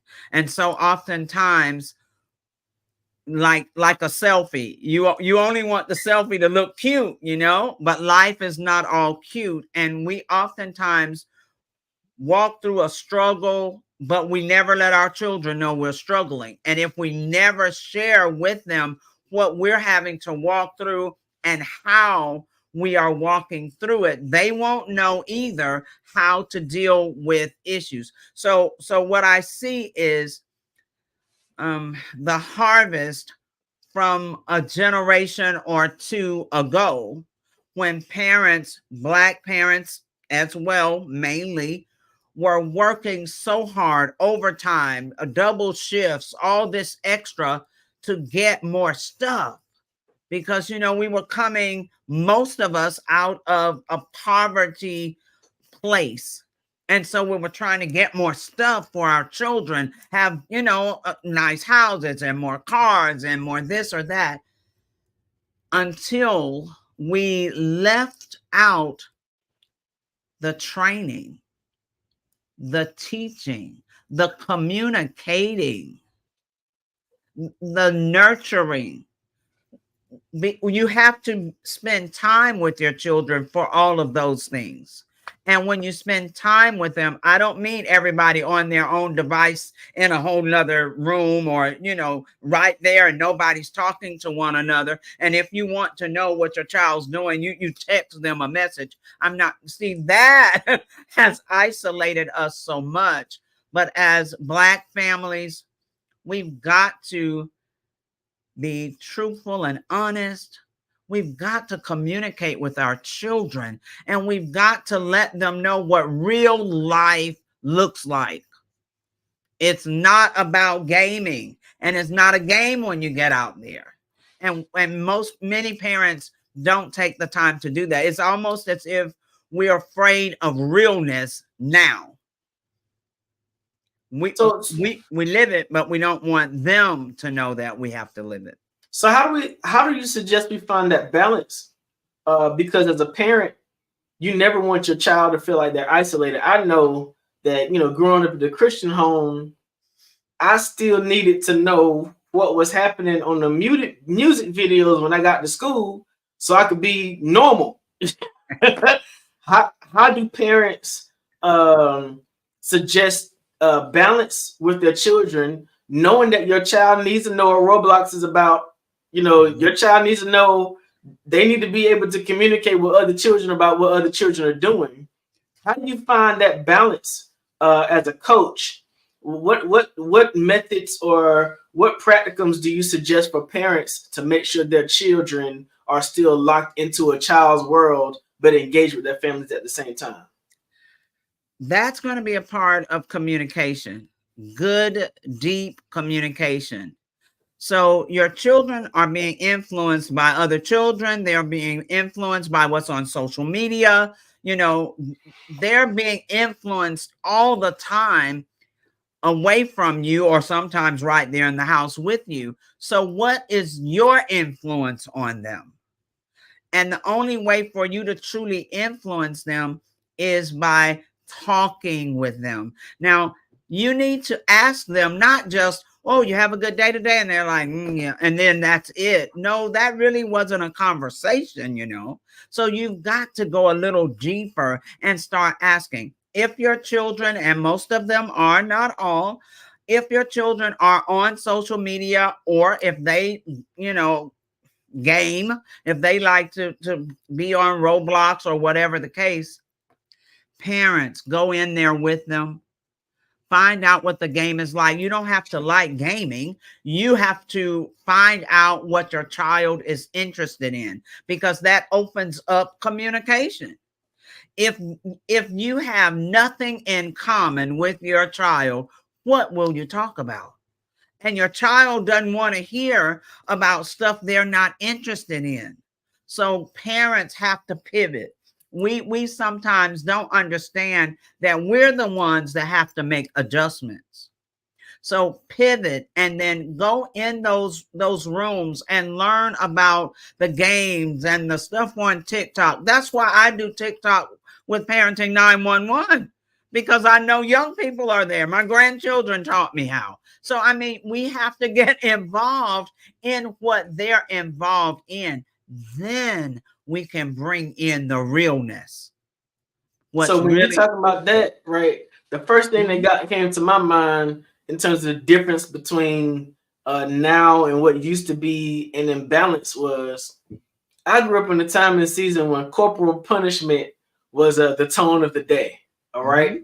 And I know that can be a sensitive subject for some, because every parent has not always been, as we can say, responsible for their role, right? Right. But do you see a significant difference between an era when corporal punishment was more prevalent in comparison to now, when parents are afraid to speak to their children too harshly because of the traumatic effects of what that might do to the child? How do you see us navigating that space? All right. So you're talking about your era, so you can imagine my era, right? Okay, that time I was born. So my latest book is You Need a Butt Whipping. Wow. Now that brought back all sorts of triggers and trauma, because that phraseology in itself is just rough. Actually, the phrase itself is why it has the name. Gotcha. The phrase itself, because the book is really about discipline. We don't understand discipline today. We think, so many of us think that discipline is only punishment, nothing else. And that's not what discipline is. That's not even the definition of discipline. Punishment is actually a consequence after a child has been disciplined and then chooses not to do what they've been taught. But discipline is something totally different. Discipline is telling a child what to do, modeling for them what you want them to do and how you want them to do it, then practicing with them over and over the way they need to do it until it becomes a habit. That's discipline.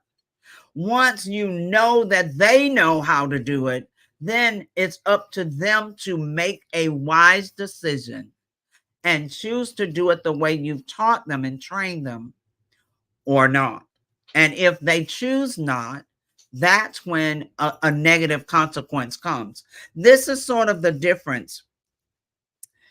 Back in the day, we'll use that, whether your day or mine, doesn't matter. Back in the day, parents were modeling more for their children. So you saw them, if it was everybody come to the table for dinner, everybody came to the table. If it was, we pray before we eat, or we all work together on a project, or we respect one another, you saw your parents doing that. Well, that makes a world of difference. That's modeling. Many times today, we don't model. We just so often assume that somewhere, somehow, the child knows what we're talking about. And if the child doesn't, they get in trouble. We've got to go back to modeling for our children what we want them to do. So you can't tell them that, well, you have to get off of your iPad or whatever at 8 o'clock. No more for you. And then we stay on it. We're talking to them, but we are on it. We are, Damon, man. No, you have to model for them what you want them to do. Modeling is that part of discipline that we're missing so often. And discipline takes time. And many people at this point in life don't like a process. They want it now, but not go through the time and the sacrifice it takes to get there. So you're talking about modeling, right?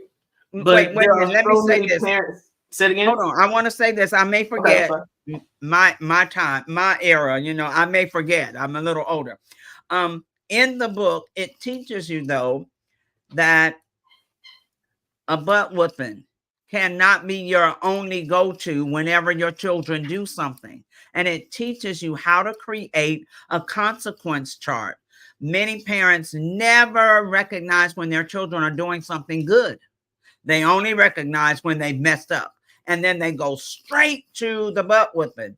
But that can't be the case. That shouldn't be the case. That's an injustice to our children. So it teaches you how to create what I call a consequence chart.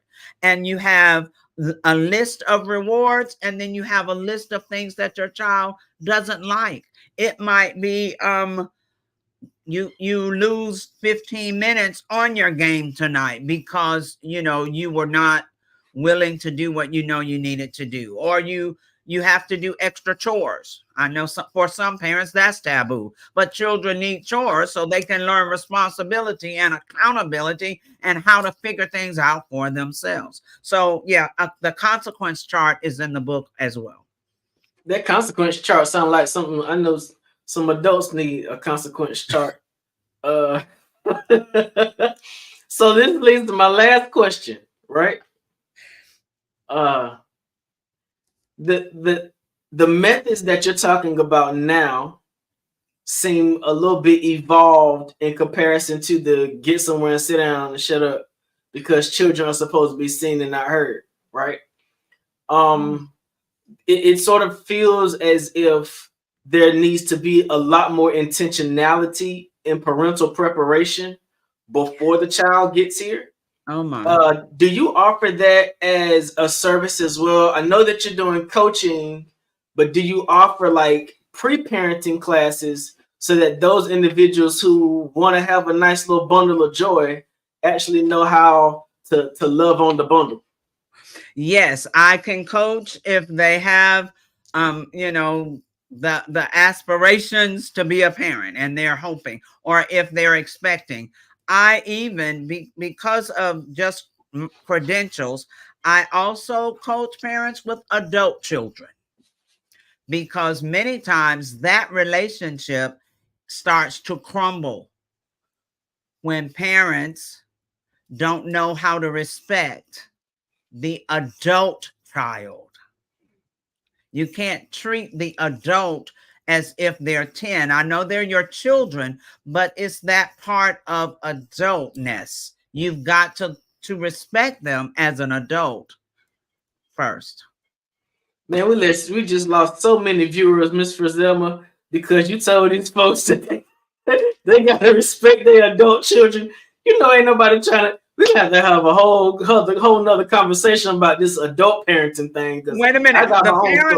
The parents left, but their children are still watching. Like, yes, oh my God, I'm glad somebody told my mama that she's got to respect me. Yes. Yeah, that little Johnny, don't go say, Mama, I told you, don't do it. Don't do it. Thank you so much, Ms. Frizelma. This has been absolutely amazing. Glad to get more information about you and what you do. Absolutely. Thank you so very much for the opportunity. I love what I do. And until we work on it, the fabric of our society will continue to unravel.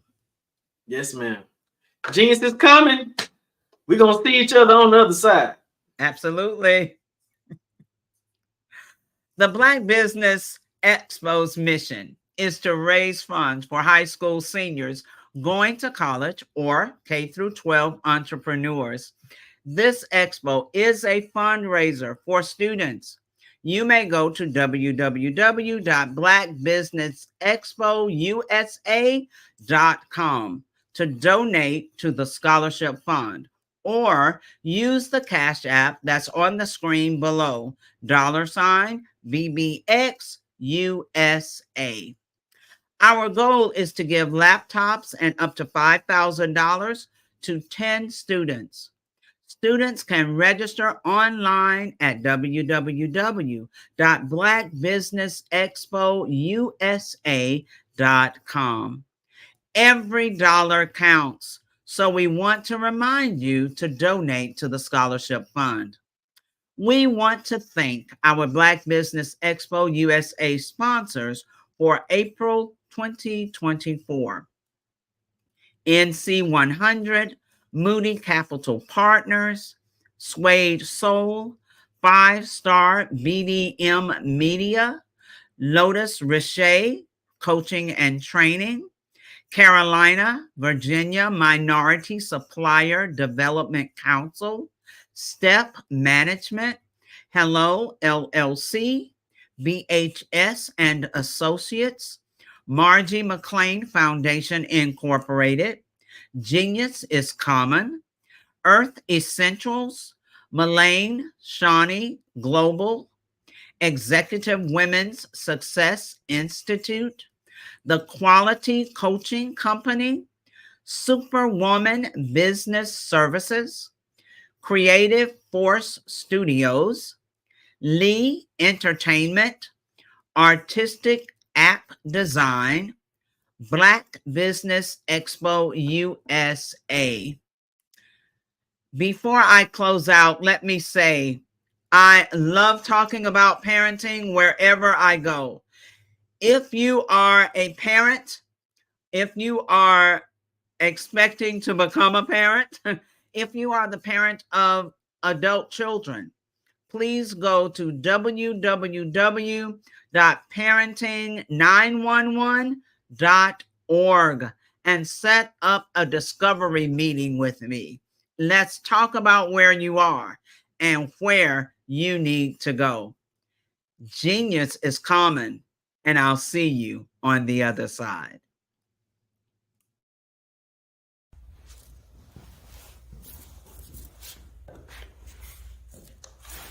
How you doing? I'm Rodney Allen Rippey. Yeah, the child actor. Well, now, leading man. Some of you might remember back in the day, the Harlem Globetrotters popcorn machine. Remember that? Well, it was a Saturday morning special that would come on, and I was there with Geese and Tex and Meadowlark Lemon. Remember the show? Well, I had a great time. And I have to say a huge, huge thank you to all my fans out there. Thank you for all the years of support. I went on from the entertainment industry. I started getting into producing and directing. And now, hey, here I am. I'm a studio executive here in Burbank, California at 2526 Studios. I have to say, it's been pretty good, but the best is yet to come. Please stay encouraged. Keep reaching for your dreams and never forget that genius is common. Remember that. Genius is common. No matter what anyone says to you, no matter how tough the road may get, keep striving. Keep reaching for your dreams. And always know that you are worth it. Everything that you put into yourself, everything good that you pour into your life, you are worth it. And when the times get tough, when things don't go exactly right, it's okay. Dust your shoulders off. Stand up strong. And remember, genius is common.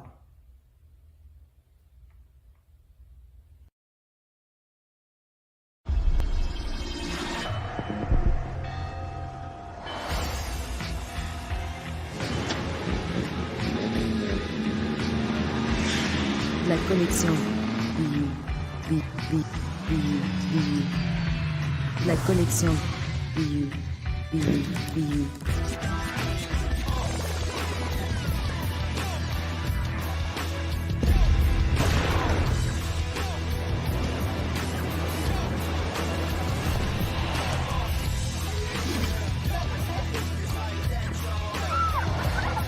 In a world obsessed with the cult of celebrity, I challenge you not to aspire to anyone else's greatness, but instead strive to reveal and ignite the greatness within you.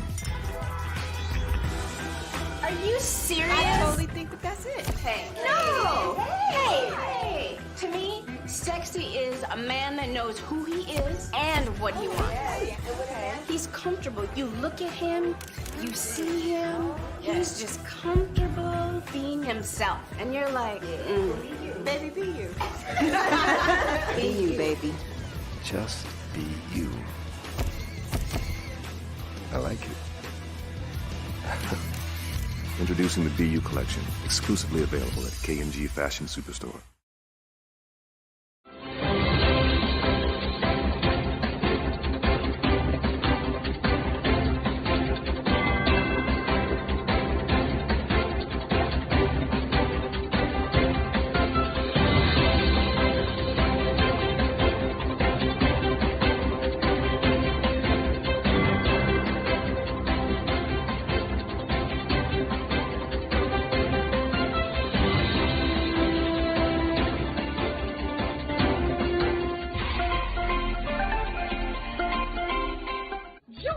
Dr. Eric Kelly III and a host of phenomenal speakers from all around the globe for this 7-day virtual event that you don't want to miss. The mission of the Black Business Expo is to raise scholarship money from kids all the way from high school all the way from college. The Black Business Olympics is one of the largest Black business showcases in the world. It is an opportunity for businesses and companies to showcase their businesses globally. We are going to be giving away laptops up to $5,000 away to students. Again, I'm Olivia Appleberry, the founder of 2 Cents Finance and one of the speakers for the expo. I am so excited to see you there. For more info, go to www.blackbusinessexpousa.com or call 919-308-9090 and hope to see you there.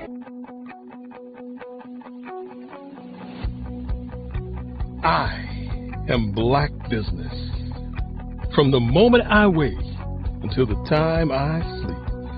Yes, I am Black Business. I am Black Business. Tell me, are you Black Business? I am Black Business. Do you support Black businesses? Listen, I support Black business because I am Black Business. Black Business Expo, one of the largest business showcases in the history of Black business in the world. The world!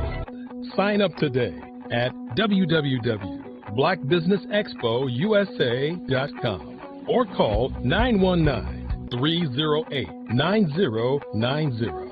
I am Black Business. I am Black Business.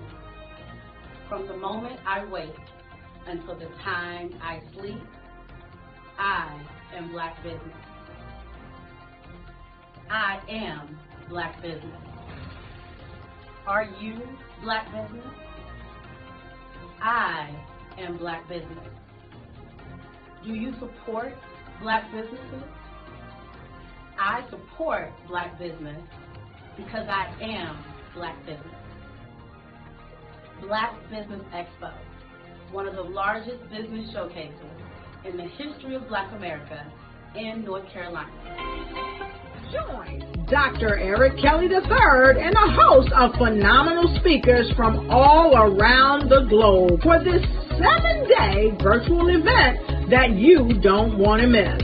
The mission of the Black Business Expo is to raise scholarship money from kids all the way from high school all the way from college. The Black Business Olympics is one of the largest Black business showcases in the world. It is an opportunity for businesses and companies to showcase their businesses globally. We are going to be giving away laptops up to $5,000 away to students.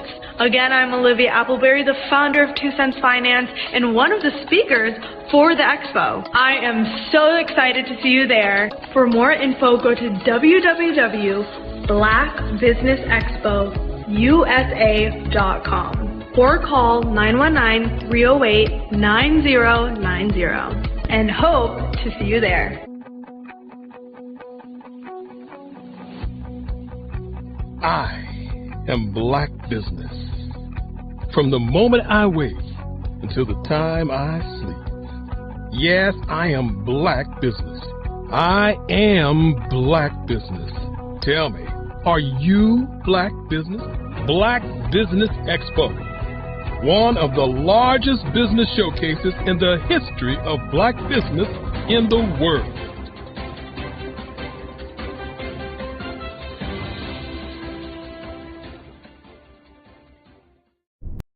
Follow the Brand TV broadcast host, Grant McGaugh, as he visits with top executives and entrepreneurs to find out their secrets of success with their personal brand. Follow the Brand TV broadcast host as he focuses on brand development to build better relationships, bring value to your business, relationships, and career. You will enjoy listening to each episode that is tailored to speak to you directly. If you're looking for this type of clarity in terms of building your brand, you have tuned into the right station. Each episode will help you to shape a conversation in the 5-star BDM network of 20,000 professionals and become a springboard for your corporate engagement and business opportunities. Each guest will frame their story in the areas of personal branding, business development, career development, financial empowerment, and technology innovation. Grant McGaugh explains why he is the CEO and owner of his own professional career. Grant is an accomplished business leader and entrepreneur who wants to give back to individuals to grow their personal brand strategy. Tune in as he weaves his story about new possibilities, while to you exceed expectations. If you love storytelling, this show will make for fun.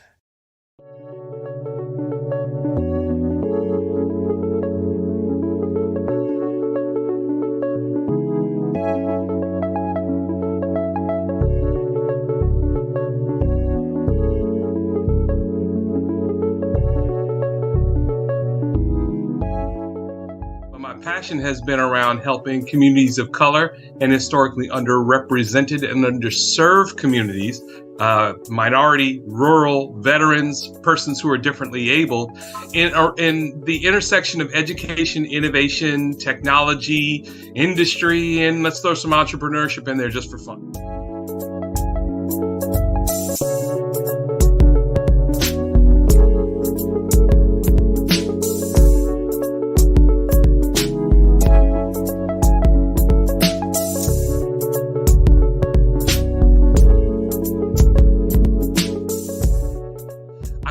More around innovation, incubators, accelerators. I love the idea of going from innovation to commercialization.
media is evolving. It's more vibrant, more colorful, more energetic, and so are you.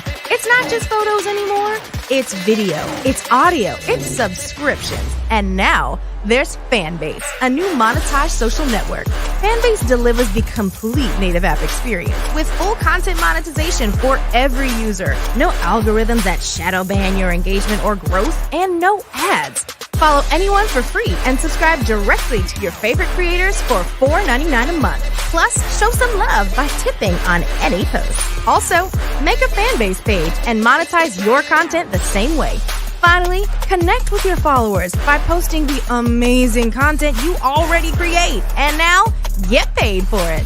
It's time to energize and monetize. Because everyone's a fan of something, and everyone has a fan base.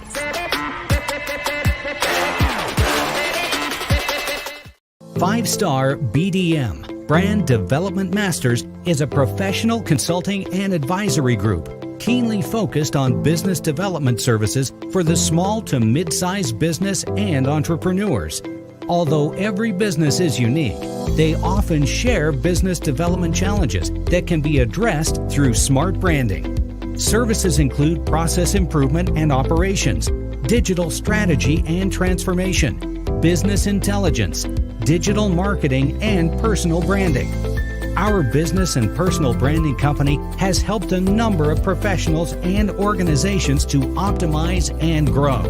This results in more business, more opportunities, better reach, positive outcomes. Visit www.5starbdm.com today to learn more. Sometimes you got to hear the news from the Black perspective, and more specifically, Black publishers. And that's exactly why you have to download the HeyTie app, the largest mobile app delivering breaking news, videos, and podcasts from 200 of your favorite Black publishers. Yes, 200 Black publishers delivering news as it happens, literally all in one app. Go to HAYTI.com or download the app in the Google Play Store or Apple App Store. It's completely free, along with information that you can trust, so go check them out. Ladies and gentlemen, and fellow professionals, please allow me to introduce myself. I am David Jones, the co-founder and CEO of the Hello LLC, where I am passionately dedicated to guiding individuals and businesses toward their own return on time investment. Time is my only competition. With over 20 years of experience as a corporate C-level executive, I bring a wealth of knowledge and expertise to the Hello LLC. My career journey has been marked by a relentless pursuit of excellence in marketing, strategy, and business management leadership. I have had the privilege of working with renowned Fortune 500 companies such as Xerox, American Airlines, Hilton, and Geico. However, what truly drives me is the transformational work we do at the Hello LLC. We are pioneering a new approach to business in the metaverse, where we empower businesses and individuals to build strong foundations, automate their processes and systems, while thriving in the ever-evolving digital landscape. More than just a 3D digital marketing agency, the Hello LLC is truly a community built on love, kindness, and integrity. We want more for you than from you. As I often say, collaboration is the new competition. In an era where time is the most precious commodity, I am here to guide you toward your own return on time investment, because if time was sold in stores, it would be sold out. With a deep commitment to excellence and a strong belief in the power of community, I don't just lead a company, I lead a movement into the future of business. Ladies and gentlemen, it is both an honor and a pleasure to be your guide on this remarkable journey. I am David Jones, and together, we will embrace a future marked by success, collaboration, and the transformative work we do at the Hello LLC. Hello stands for helping everyone live life optimally. So, let's make that pivot together and start living life optimally today.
story, they're like, okay, somebody said they had a vision from God and they need money to build something. And I was like, well, if this guy tells me that the sun's not going to come up, I would not get out of bed. That's who he is to me. And you can see that my judgment is well placed, because in another 8 or 9 months, we're going to put his technology into an electric car. You know, people always say, well, why'd you build the car and the engine is not finished yet? I'm like, well, when the engine's finished, what are we going to put it in? You know? So we had to do the 2 parts. What we're doing right now is putting those 2 parts together. And, you know, in 8 or 9 months, you know, Derek Automotive is going to basically redefine the electric transportation sector. But tonight is about having fun. So we're going to have fun tonight. Tomorrow we're going to get back to work. All right?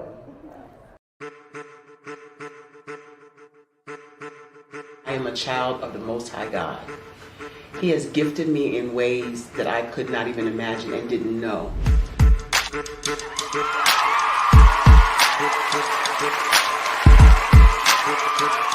There was a time when I didn't know who I was. I listened to other people tell me who I should be, what I should do. I listened to people telling me that I should be a boutique owner, that I should be a construction manager, that I should be a laborer. Have you ever felt like you should do something else, be something else, go somewhere else, be wherever you wanted to be, and you felt like you were in a box? Anybody in the room? And you couldn't get out? Anybody in the room? And you kept trying to go and you couldn't get out? Anybody in the room? But let me tell you, you need to rock the box. Rock the box.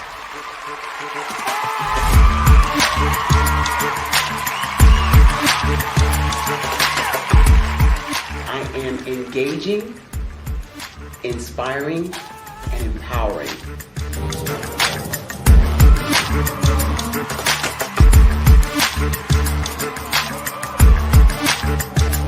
I would give you everything I know. Just by touching you, if I could, by osmosis, give you every single thing I've learned, I've gone through, I know I would. We know that's not possible, but as it is possible, I love to share information with people. Some of you out there, people have told you that you can't be, you can't have, you can't do. But I will tell you, like Kingston said, you can, you must, and you will. If it's to be, it's going to be me. You got to say it. If it's to be, it's going to be. If it's to be, it's going to be. If it's to be, it's going to be.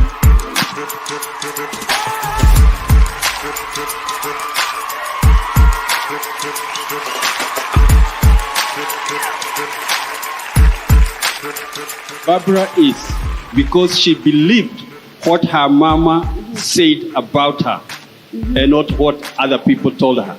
Every day you wake up, when you're in a situation, it's your choice whether it's an advantage or the disadvantage. She gained her confidence and her life, and now she is a testimony. If I can help you elevate yourself, then I feel like I'm elevating my own self as well. What you know and I know together can change the world.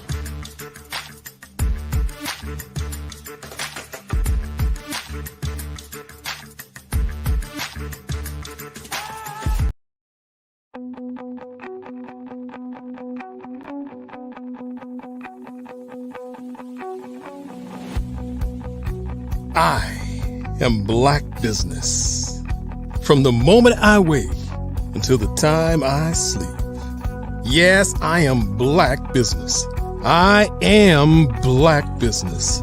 Tell me, are you Black Business? I am Black Business. Do you support Black businesses? Listen, I support Black business because I am Black Business. Black Business Expo, one of the largest business showcases in the history of Black business in the world. The world! Sign up today at www.blackbusinessexpousa.com or call 888-308-9090. I am Black Business.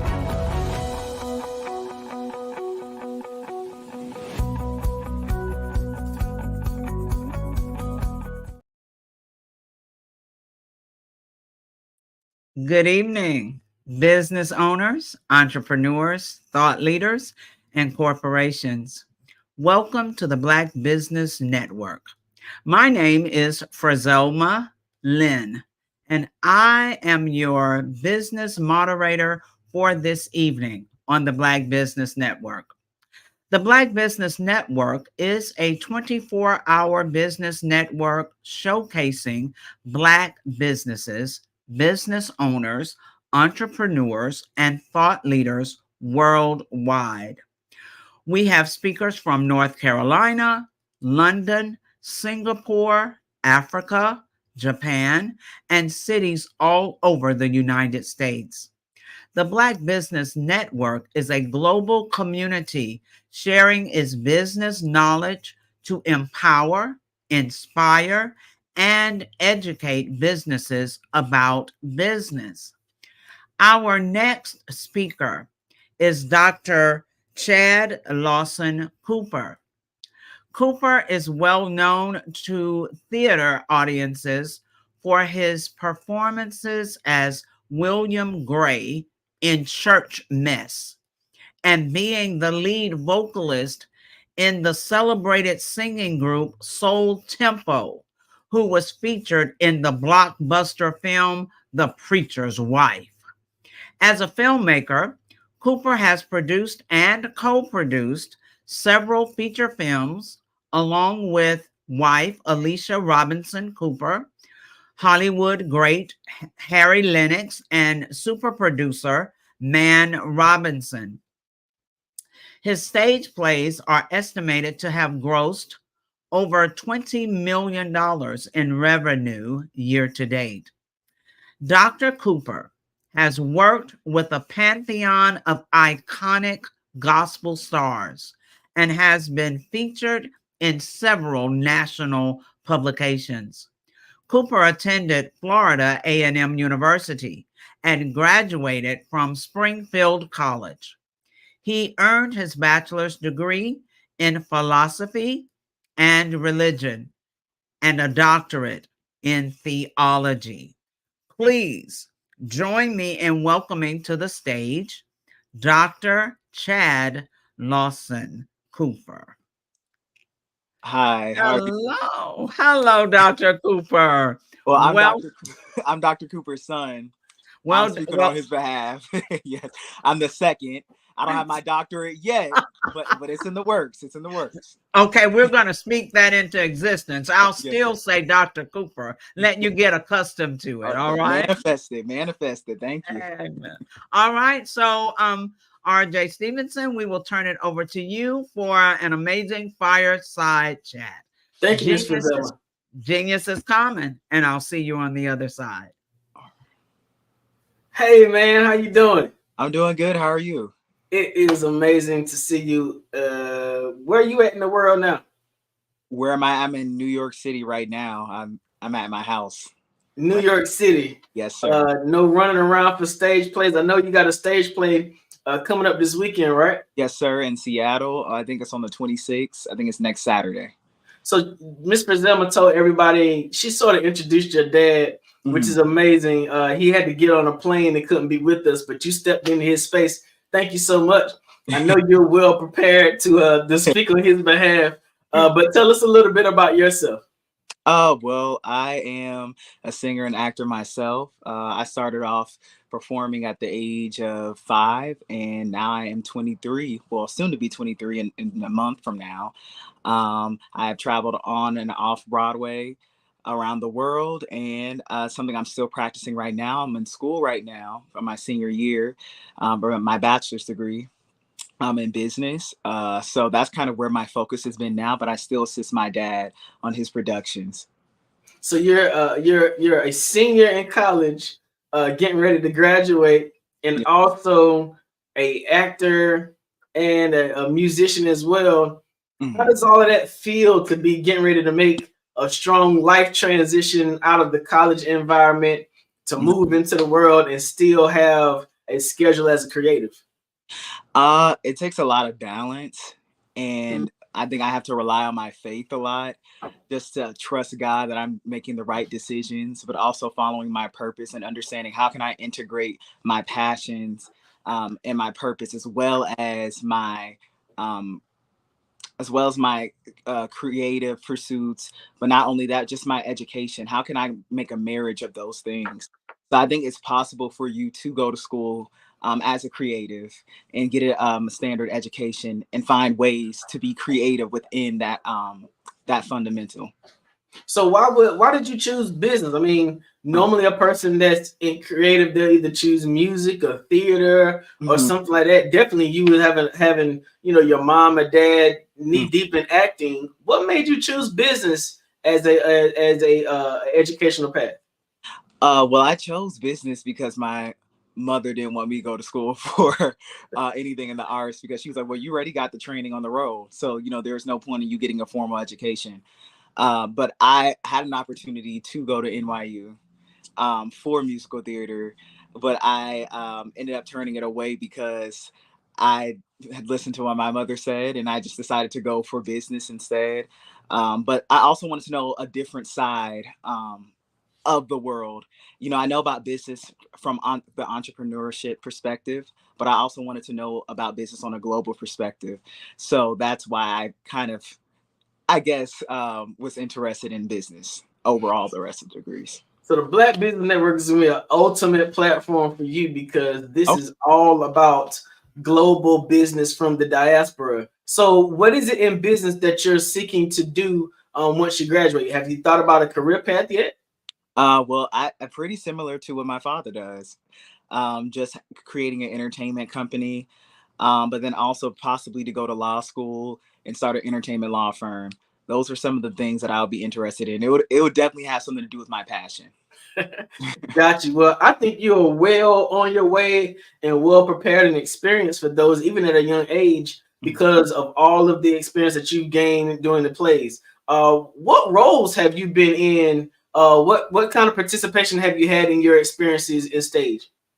Well, I think the most integral role that I've had is playing Emmett Till in Justice on Trial. In the production that we're still running now, I played that role since I was 14 years old. So I think that that's kind of been the most, as far as acting goes, but singing wise, I've just sung around in different groups in New York City, with the Taj Walker group in Harlem, just different things like that, different projects, singing background. It's not really been more so anything on acting for me. It's really been more singing wise. I sing at institutional international church in Brooklyn, New York. So, those are really where my talents are really exposed. But in acting wise, it's really been with my father, and it's Emmett Till. Got you. Now, there may be some people who are not familiar with the Justice on Trial play, and you play Emmett Till in a movie as well, right? Yes, sir. Can you give a little synopsis of the background story of the movie so people can become more familiar? Okay, so the show and the movie Justice on Trial is about two civil rights attorneys suing the U.S. Justice Department for reparations for African Americans. So they bring back three time traveler witnesses, Harriet Tubman, Emmett Till, and Medgar Evers, to tell their stories to a courtroom. In order to encourage the jurors to vote in favor of African Americans receiving reparations. So there's a whole jury deliberation that goes on in this show, and it's a great show. It's very educational, inspirational, and impactful. Gotcha. And you do an amazing job. Oh, thank you. Playing Emmett Till in that production. Every time I do it, it's like you always bring something different to the stage. What's it been like to have the opportunity to play such an icon as Emmett Till, definitely in today with where we are in the landscape of social justice and Black history? I think to play a role like that, it can be very draining, and it has been very draining for me to play that role for several years, because I think you're putting yourself in a vulnerable place that I think as Black men, that we kind of try to ignore, this place where we can feel emasculated, knowing that because we're Black, there's a burden on us, that there's a system that's set against us. So I think that's the role, the effect that it has on me. It can cause a lot of indignation playing a role like that. But then also it's just very sorrowful. So, it takes a lot out of me when I do play that role. And I really hope that when people do see this production, if they are interested in it, I hope that you do leave with a burden to fight for justice, because Emmett Till is not just inside of me. When I'm playing him, he's inside of me outside of the costume, and he's inside of you and every one of us as Black men. Gotcha. Now, as in regards to the business of entertainment, stage production can get interesting. Mm-hmm. Especially when, like this weekend, you all are in Seattle. Your dad has been in Seattle pushing tickets, marketing, making certain that the production goes the way it's supposed to. Mm-hmm. And so what are the things that you've seen in your experiences traveling with your dad that caused you to want to be a part of the business end of musical production? I think that he has a unique, distinct way of marketing his shows and his productions that I've not seen anywhere else.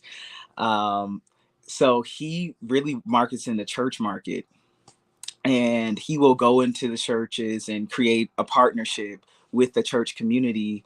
And that's how he'll market his shows, opposed to just doing radio and TV. He really connects with the community.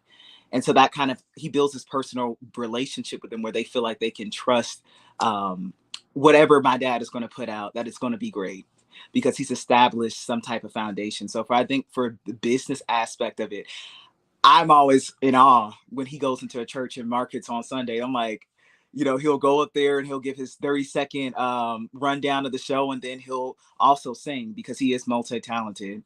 So he'll sing, and then that also, just hooks them in. So I think because he's a master of all, I don't like to say jack of all trades, but I think because he's a master of all, his technique is very unique, and I don't think it's something that most businesses can duplicate. So now, as you've been studying in college, you should have heard about identifying your niche so that you can identify your prospective clientele. Mm-hmm. Why do you think going to Black church congregations, why do you think that's been successful for him as he's identified that as his marketing structure? I think that's been successful for him because that's what he understands, and he understands the psychology of what that demographic is attracted to. Like most people who are pioneers in business, you have to understand or you have to study the psychology of the demographic.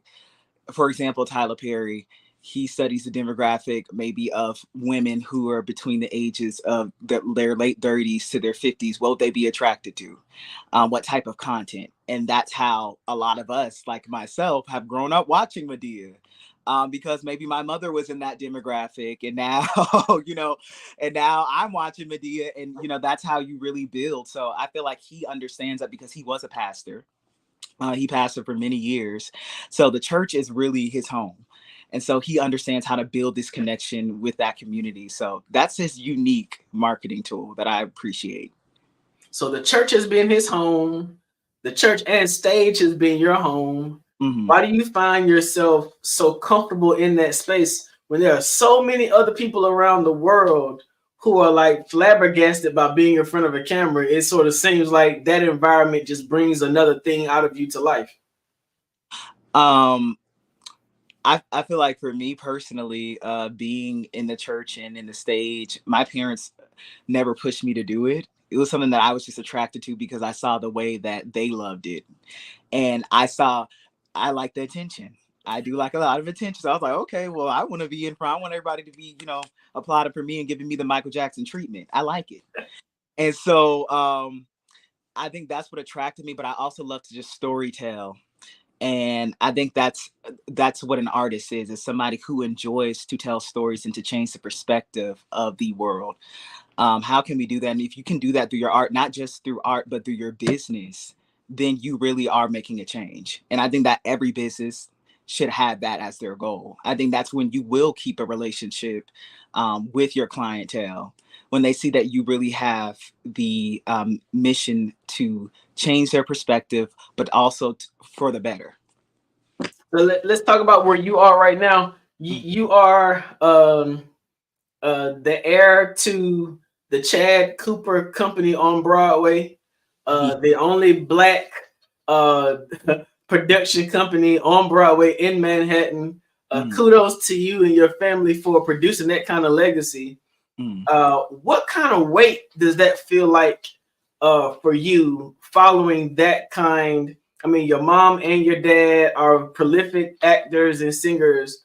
How does that make you feel following along in their footsteps? Is that anxiety? Does it make you, because I'm a PK too, and most PKs, we don't want to have nothing to do with the career that our parents had. How did you come about to embrace that as something that you wanted to do in the future, and especially on a particular side of business?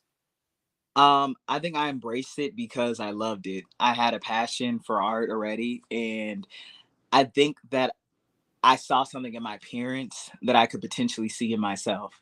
And so although I may not feel like I am at the level or the skillful level of my parents yet in whatever they do, that's still kind of like a barometer to look at and be like, okay, well, I could get there. I can measure my, my potential by looking at them. And I've never doubted myself. So I could look at anybody and be like, okay, I can do that. And I think faith is what my father has taught me. And as a businessman, I think that's what you have to have. My dad is the most confident person that you'll probably meet. And, somebody could probably think that that's an inflated ego, but I think it's kind of like pep talking yourself. We have a lot of negative self-talk to ourselves, and we doubt ourselves a lot.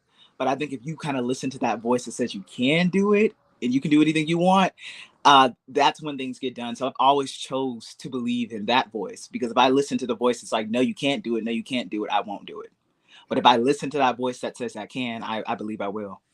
Got you. Now you've gone from being an actor, a singer. Do you play any instruments? Only the vocal cords. That's it. All right, you're going from being an actor and a singer to now expanding your range to business. In a business world like today, it's very important that you learn to be diversified, so that in what we call economic winters, you can find yourself shifting and adjusting to do something different. What does it mean to you to be that kind of diverse? Some people will only choose to be focused on singing. Some people will only choose to focus on acting, but you're focused on singing, acting, and then the business of entertainment. What is it about diversification that draws you to take that path? I think I'm attracted to diversification because it creates opportunities for everyone. And it also creates more opportunities for yourself. I don't like being put in a box. I always say, you can't put me in a box. I live in a mansion. I have multiple rooms. There's multiple places I can be at once. So I think diversification, it helps you as a businessman because you're not put into one thing, and you're able to continually expand and innovate when you are diverse. I think it stops when you become stagnant and you say, oh no, this is all I can do. I believe that God has given us many gifts and many skills. And that's another thing I was taught by my father. He's never been put in one box. So I choose to not put myself in a box as well. So I think that's what I like about diversification, is that it creates opportunities for you, but for others as well. So are there any, what is your dream role? If you could ever be asked by any producer, any director to fill a role on stage, whether it be a play in the past or a movie, what would sort of be your dream role for somebody to ask you to perform? A dream role? Ooh, whatever one I'm going to write. whatever one I'm going to write, it's going to win me an Oscar. That's the dream role. And I'm glad you said that too, because we did a iteration of Justice on Trial in Descendants. Yes, and I remember your dad saying that you wrote a large amount of the script. Can you talk about what that opportunity was like? I mean, as young as you are, having an opportunity to write a portion of a script for a stage play, that's a major milestone. What was that like for you? Well, for me at first it seemed laborious because I'm not open up. I have a lot of health issues that can sometimes impact me, especially when it can come down to some of my cognitive abilities when I want to get things done. So I was very frustrated because if you know anything about my dad, he's very impromptu. He will actually do something like, I just got asked to do this interview like 30 minutes ago. So I would have been better, dressed for this occasion. But he asked me to do it in a week prior. And so when it comes down to me as a creative, I like to take my time to just meditate on what is the big picture of what I'm trying to say. Where can I find the humanity in my art that everybody can connect to, whether you're black, white, or whatever. And I think as a business owner, that's the type of mentality that you should have as well. Because that's how it can be attractive to everybody. Where's the humanity in my business? How's this going to serve everyone? So I think that's really how I write. And I told you about that, I think, when I spoke to you about my music before.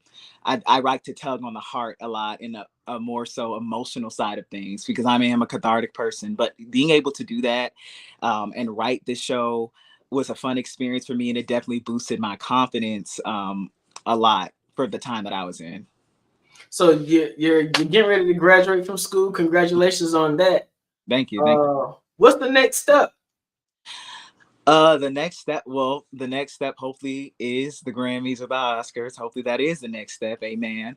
But the next step for me is just, I believe, just success. I believe I have the Midas touch. Anything I touch will turn to gold. So whatever it is that God has for me, but I would just like to be impactful in this world. And through my art and through me as just a person, how can I be an impactful person, even through business? So that's the next step for me.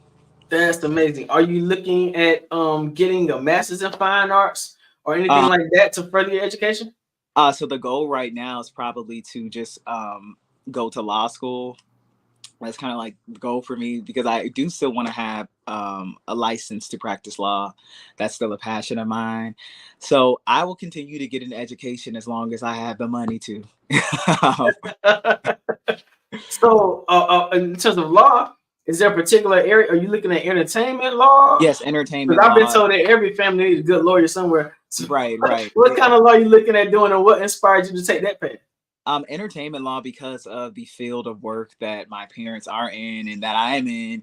I just believe that artists should know their rights.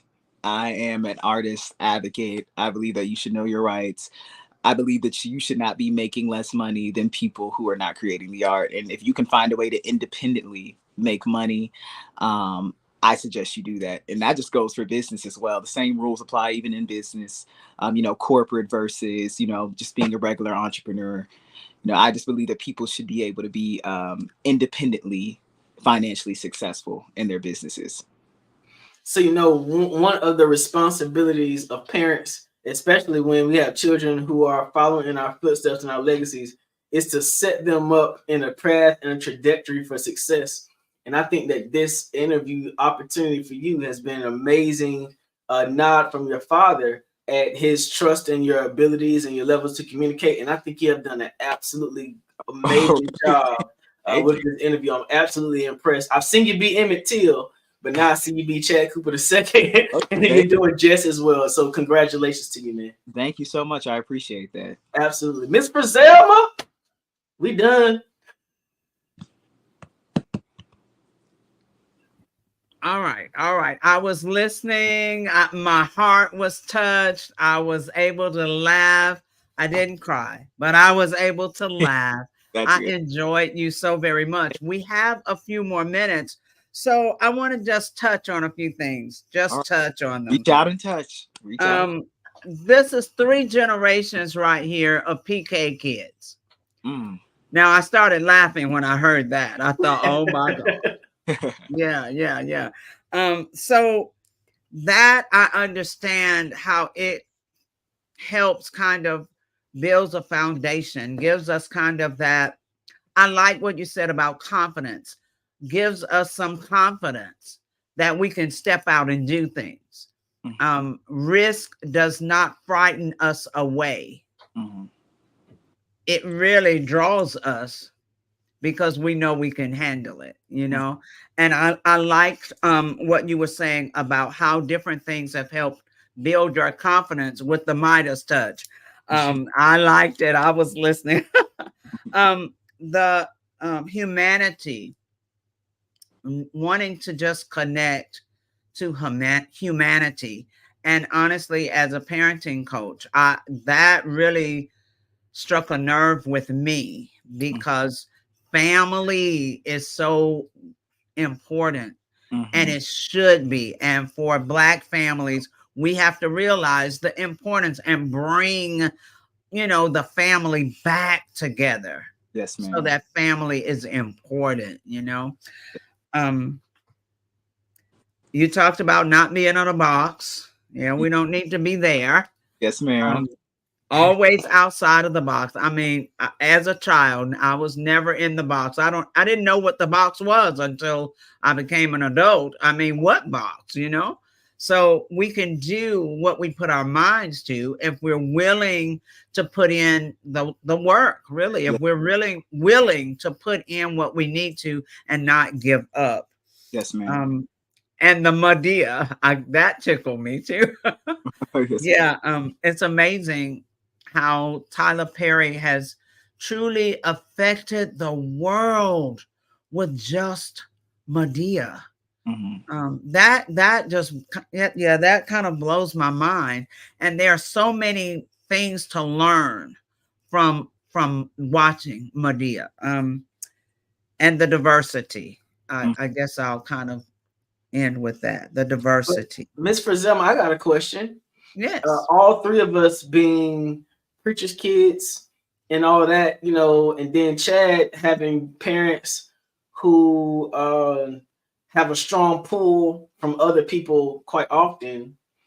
Chad, what has it been like seeing the sacrifice that you've had to give as a young person, having your parents pulled in so many directions? How have you been able to navigate that? Because I know being preacher's kids, our parents don't belong to us. Right. I think just finding my own voice. And I realized at a young age that I had to do that. The parents that I have are very straightforward. They can be somewhat domineering to some people. But for me, they always taught us how to find our own voice. Even though I do things that are similar to my parents never pushed me to do anything I didn't want to do. They were in ministry, they wanted to sing, but I think that me just figuring out what I wanted to do and be focusing on my passion, it didn't make me, I guess, miss my parents in a way or feel like they were taking anything from me. I understood that what they were doing was something I admired and something I wanted to do as well, which is what she was just saying, which is about humanity. They were helping people. They were saving people's lives. And that's something that I would like to do. So I think I understood that at a young age. That's awesome. That was a great question, because so many times parents don't show, we talked about modeling for your children earlier, they don't show humanitarianism. They don't teach their children how to care for another human being. I mean, just walking past someone and helping them if they need your assistance. So it's amazing that you have a heart for, you know, other humans. That's amazing, because it's missing so much in our world today. Thank you. Speaking of that heart for humans, that's the whole reason why we do the Black Business Olympics, you know, Absolutely. to provide those laptops for young people all over the country. So I'm glad that we're all able to even, you know, having legacies of people who helped others to continue those legacies ourselves. Absolutely. And how would you like for people to contact you, or you know, just get in touch with you for whether it's jobs or whatever the case may be, that Grammy coming up or whatever it might be? How would they contact you? You want to speak it? You can get in contact with me at the official Chad Cooper II on Instagram, or you can go to my father's page. I believe he's the official Chad Lawson Cooper on Instagram, or you can go to greatfaithentertainment.com if you would like to see any of the productions that we have that are actively going on now. And you're going to give a plug for the Seattle show, right? Yeah, the Seattle show is on April 26th, I believe. It's next Saturday. It's going to be at 6:30, and we still have some tickets left. So if you like to come out, and bring your umbrella because we're in Seattle. Just make sure you bring your umbrella. You'll be all right. But thank you all so much for bringing me on this platform. Even though it was last minute, I really appreciate speaking with you all about this. I would love to come back, and I'd love to tune in to see more guests speak. Absolutely. All right. You've been an excellent guest. So thank you so very much for talking from your heart, and so many young people your age listening in and hearing that. So you've inspired people all over the world just this evening. All right. Thank you so much. Yes, sir. Mr. RJ, thank you. You were a great fireside chat host. And one more to go. All right. Genius is common, and I'll see you on the other side. Awesome. Thank you. The Black Business Expo's mission is to raise funds for high school seniors going to college or K-12 entrepreneurs. This expo is a fundraiser for students. You may go to www.blackbusinessexpousa.com to donate to the scholarship fund, or use the Cash App that's on the screen below, $BBXUSA. Our goal is to give laptops and up to $5,000 to 10 students. Students can register online at www.blackbusinessexpousa.com. Every dollar counts. So we want to remind you to donate to the scholarship fund. We want to thank our amazing Black Business Expo USA sponsors for April 2024. NC100, Moody Capital Partners, Suede Soul, BDM Media, Lotus Richer Coaching and Training, Carolina, Virginia Minority Supplier Development Council, Step Management, Hello LLC, VHS and Associates, Margie McLean Foundation Incorporated, Genius is Common, Earth Essentials, Malaine Shawnee Global, Executive Women's Success Institute, The Quality Coaching Company, Superwoman Business Services, Creative Force Studios, Lee Entertainment, Artistic App Design, Black Business Expo USA. Genius is common. I'll see you on the other side.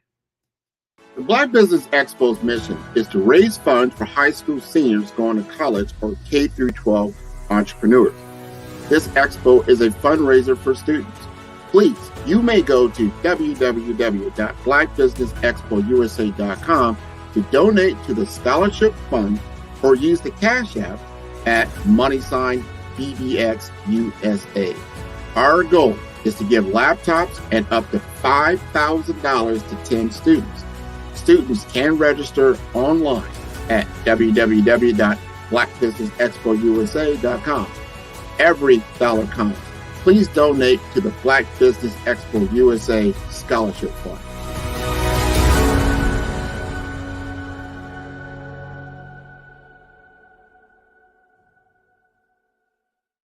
Follow the Brand TV broadcast host, Grant McGaw, as he visits with top executives and entrepreneurs to find out their secrets of success with their personal brand. Follow the Brand TV broadcast host as he focuses on brand development to build better relationships, bring value to your business, relationships, and career. You will enjoy listening to each episode that is tailored to speak to you directly. If you're looking for this type of clarity in terms of building your brand, you have tuned into the right station. Each episode will help you to shape a conversation, in the 5-star BDM network of 20,000 professionals and become a springboard for your corporate engagement and business opportunities. Each guest will frame their story in the areas of personal branding, business development, career development, financial empowerment, and technology innovation.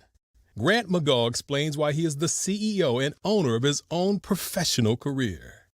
Grant is an accomplished business leader and entrepreneur who wants to give back to individuals to grow their personal brand strategy. Tune in as he weaves his story about new possibilities, while to you exceed expectations. If you love storytelling, this show will make for fun. Hello, my name is Kiasi Helm and I'm 14 years old. I think my genius would probably have to be setting goals and achieving them. I say this because ever since I was young, I always wanted to be an author, and at age 11 I ended up achieving this. But not only did I end up becoming an author, I ended up becoming a public speaker, a publisher, a business owner, all these great things. The name of my business is Written by Kids Publishing Company. I decided to start this company because I thought it was important for me to help kids my age express themselves through literacy and just achieve their own goals. Because to me, achieving goals is the best thing in the world to feel. It's you just achieving things and aspirations that you set for yourself. And I know that everybody is capable of this, because even if you don't end up achieving the goal, you still tried your best, and that's the most important thing. And everybody is capable of this because genius is common. Thank you.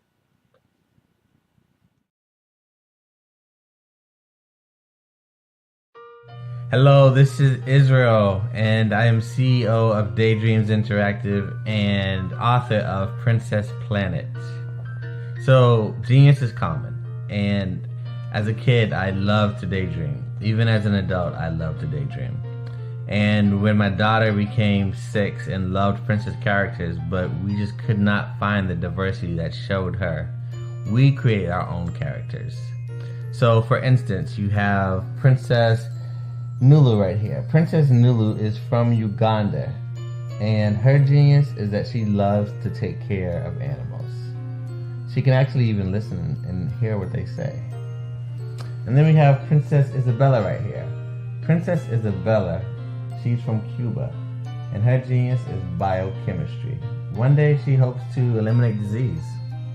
Then we have Princess Nia right here, and Princess Nia is based off of my daughter, and she is what she wants to be, the greatest dancer alive. So that's her genius. So what's your genius? My genius is my imagination. Genius is common.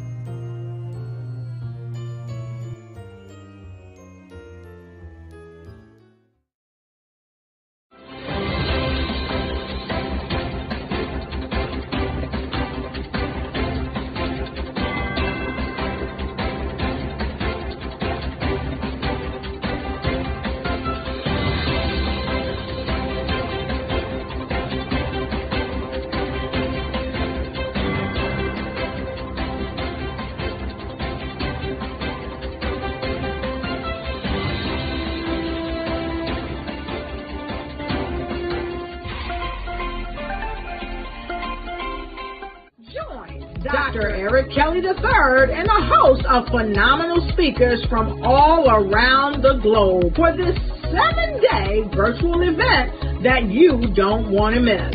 The mission of the Black Business Expo is to raise scholarship money from kids all the way from high school all the way from college. The Black Business Olympics is one of the largest Black business showcases in the world. It is an opportunity for businesses and companies to showcase their businesses globally. We are going to be giving away laptops up to $5,000 away to students. Again, I'm Olivia Appleberry, the founder of 2 Cents Finance and one of the speakers for the expo. I am so excited to see you there. For more info, go to www.blackbusinessexpousa.com or call 919-308-9090 and hope to see you there. I am Black business. From the moment I wake until the time I sleep. Yes, I am Black business. I am Black business. Tell me, are you Black business?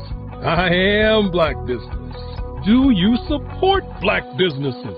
Listen, I support Black business because I am Black business. Black Business Expo, one of the largest business showcases in the history of Black business in the world. The world! Sign up today at www.blackbusinessexpousa.com or call 919-308-9090. I am Black business. I am Black business. From the moment I wake until the time I sleep, I am Black business. I am Black business. Are you Black business? I am Black business. Do you support Black businesses? I support Black business because I am Black business. Black Business Expo, one of the largest business showcases in the history of Black America in North Carolina. Join Dr. Eric Kelly III and a host of phenomenal speakers from all around the globe for this 7-day virtual event that you don't want to miss. The mission of the Black Business Expo is to raise scholarship money from kids all the way from high school, all the way from college. The Black Business Olympics is one of the largest Black business showcases in the world. It is an opportunity for businesses and companies to showcase their businesses globally. We are going to be giving away laptops up to $5,000 away to students. Again, I'm Olivia Appleberry, the founder of 2 Cents Finance and one of the speakers for the expo. I am so excited to see you there. For more info, go to www.blackbusinessexpousa.com or call 919-308-9090 and hope to see you there. I am Black business. From the moment I wake until the time I sleep. Yes, I am Black business. I am Black business. Tell me, are you Black business? Black Business Expo, one of the largest business showcases in the history of Black business in the world.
I am a child of the Most High God. He has gifted me in ways that I could not even imagine and didn't know.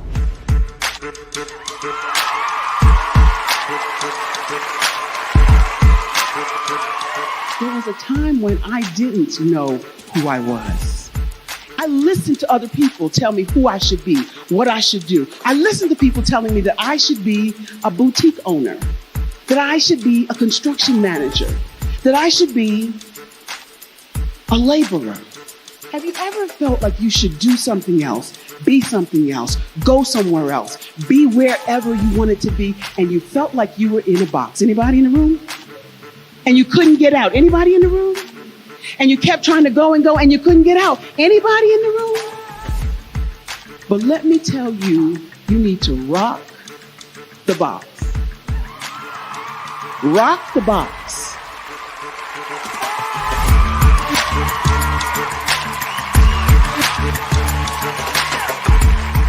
I am engaging, inspiring, and empowering.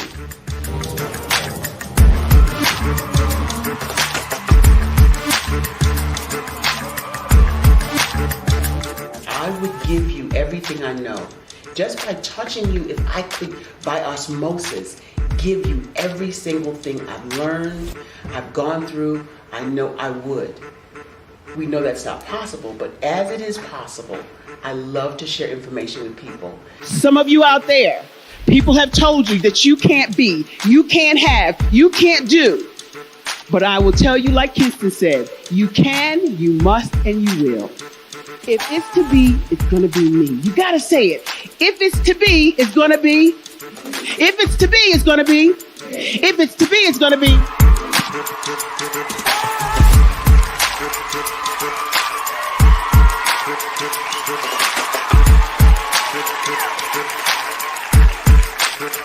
Barbara is because she believed what her mama said about her and not what other people told her. Every day you wake up, when you're in a situation, it's your choice whether it's an advantage or the disadvantage. She gained her confidence and her life, and now she is a testimony. If I can help you elevate yourself, then I feel like I'm elevating my own self as well. What you know and I know together can change the world.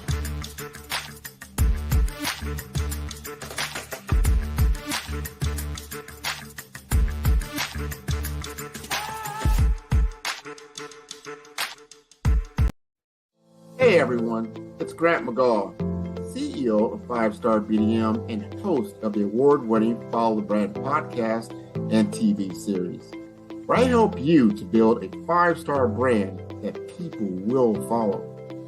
My genius is personal brand development through intelligent communication and helping you achieve your business and career goals. I am a requested speaker on digital technology and brand development issues. I want to work with you to increase the value of your current opportunities while attracting new ones.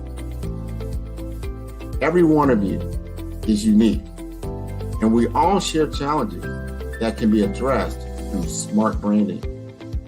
As a super connector, I work with you as an executive coach to guide you along the complicated business and career development road, providing the enhancement tools and information you need to succeed. Together, I will help you succeed in today's challenging business climate. I will evaluate and measure your progress.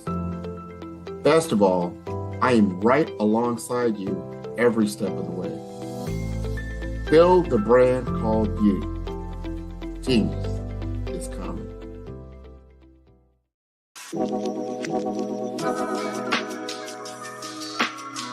The African company and the African CEO is making a conscious decision to bring on someone external to the continent versus bringing on someone who is from Ghana or Kenya or South Africa. And so the skill sets of the people that we take through our executive leadership training program and ultimately on the placement, obviously have to be extremely high caliber.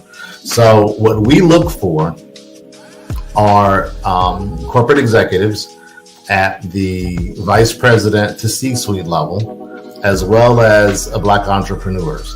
When we look at the Black corporate executives, we're looking for some very specific skill sets, whether that be around supply chain, sales and marketing, engineering, product development.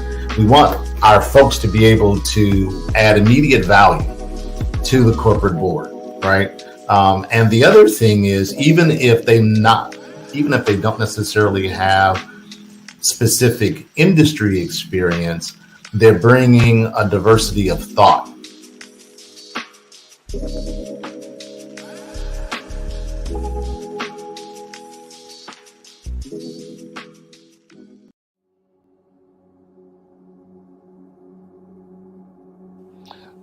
I was born and raised in southeastern West Virginia, the coal fields. My father was an AME minister.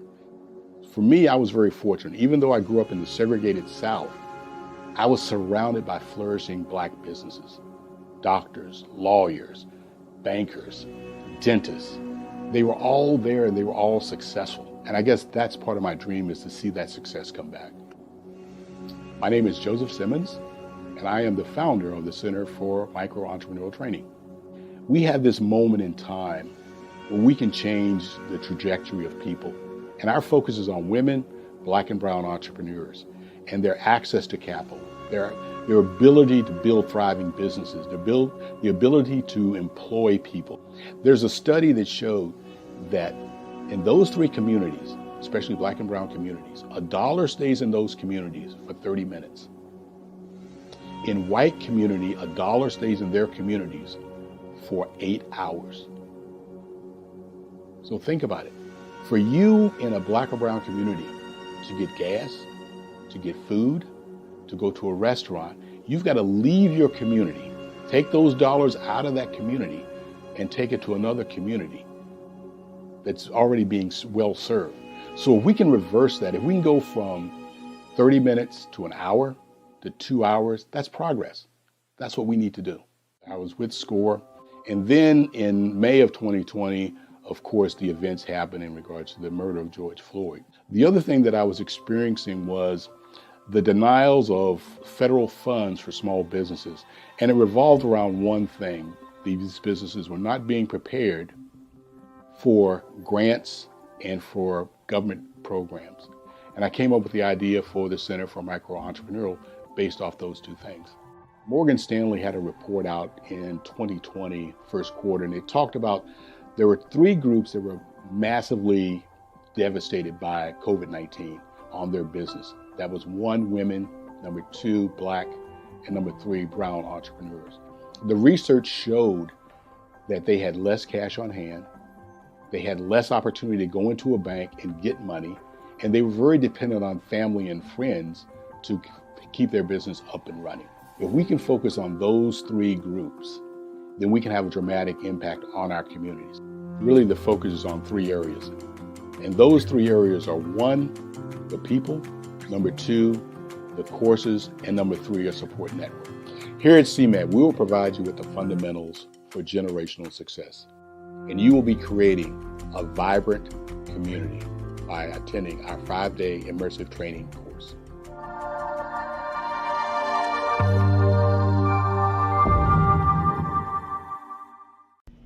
Why do I do what I do? You know, my life coach asked me that a few years ago. And she said, Tony, what's your why? And I told her, and she said, girl, you've already accomplished that. Perhaps you need a new why. Hi, Tony Harris, Amy Hoydu with Say It Said Marketing, one of your students. And just wanted to say thank you, Tony Harris, for spending so much time with me and giving me that boost in my business that I so drastically needed.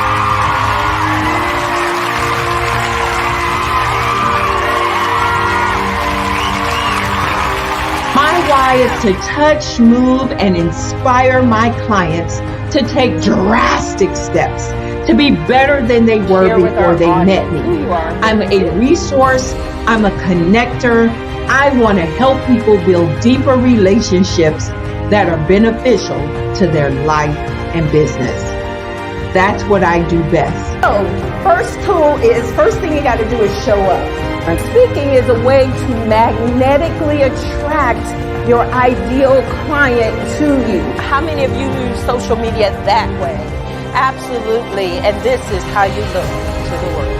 Drastic steps are the steps that are needed to be successful. And my business is drastic denotes a mindset. Getting out of your comfort zone. Doing something that you don't necessarily feel comfortable doing, want to do, but you know it's a necessary step to be successful in your business. I get the most satisfaction when I see my connections flourishing into relationships long after I am gone. Hi, my name is Jasmine Augustine with Media Jasmine, and I've joined several networking and referral groups in the area. And Network in Action Northeast Houston with Tony Harris Taylor is one of the best organizations that I've joined. I love that piece of what I do, and it is what fuels my fire.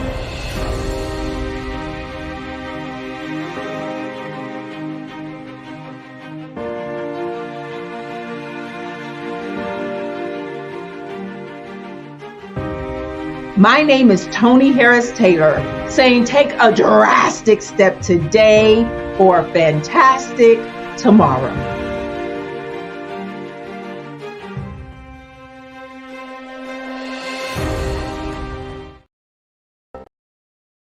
I was born in a little village on the island of Haiti.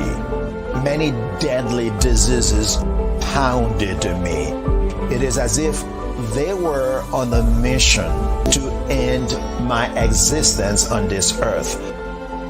I refused to give up. In 1983, I left Haiti and came to the United States of America. And I came with $5, 2 shirts. I didn't speak any English. I came to Atlanta. I got a job. I was a doorman. I was a doorman with a dream. What I used to come on stage. I'd rehearse this moment that I'm standing in front of you. That's the power of a dream. Maybe today is the day you begin acting as if you already have it. And then step out with full force. Take a risk. No condition is permanent. Don't let your situation distract you. You are chosen. You are called. You are born for a purpose in this life.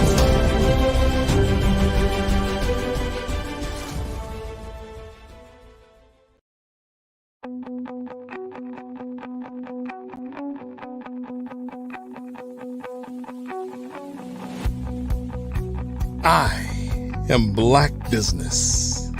From the moment I wake until the time I sleep. Yes, I am Black Business. I am Black Business. Tell me, are you Black Business? I am Black Business. Do you support Black businesses? Listen, I support Black business because I am Black Business. Black Business Expo, one of the largest business showcases in the history of Black business in the world. The world! Sign up today at www.blackbusinessexpousa.com or call 919-308-9090. I am Black Business.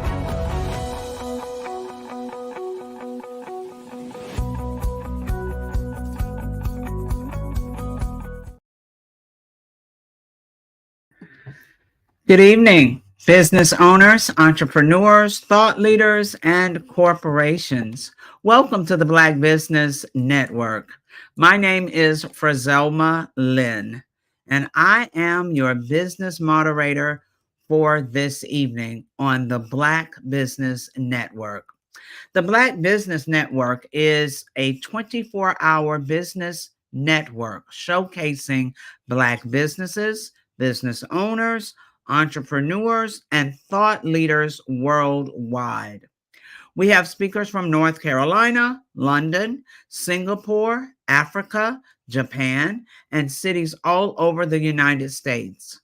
The Black Business Network is a global community sharing its business knowledge to empower, inspire, and educate businesses about business. Our next speaker is Joelle Sylvan. Joelle Sylvan has been an inimitable force behind the scenes as an advisor to numerous music executives, philanthropists, I couldn't get that word together, philanthropists, C-level executives, and children. Mr. Sylvan has an extensive background in technology, sports, and entertainment. Prior to his current career in finance, Joelle worked with a variety of well-known artists, producers, and comedians as a young music executive.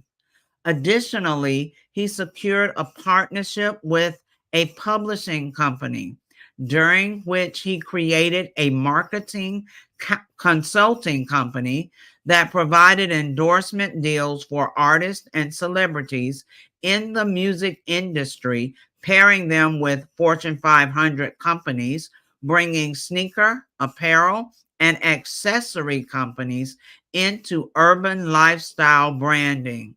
This led to him becoming a silent partner with Bulldog Bikes for the first urban bike BMX lifestyle company in the world. He is currently a financial services provider with New York Life Securities LLC and the executive producer and host of the Power Moves of radio show podcast featuring celebrities, professional athletes, and key influential executives. Please join me in welcoming to the stage Joelle Sylvan. All right. Nice to meet you, Frizelma Lynn. How you doing? I love that necklace and I love them earrings. Woo! Thank you. We welcome you to the stage. I am looking forward to hearing all about what you do, how you help people, and how you are transforming things in this world. So Mr. R.J. Stevenson will be your gracious host and in this fireside chat. Gentlemen, genius is coming, and I'll see you on the other side. All right. So, I love them glasses too. Love them frames. How you doing, Mr. Stevenson? How you doing, baby? What up, brother? Hey, man, just chilling, man. I'm so happy today. Today, my friends, Tribe Called Quest, has made it into the Rock and Roll Hall of Fame. Salute to Mary J. Blige.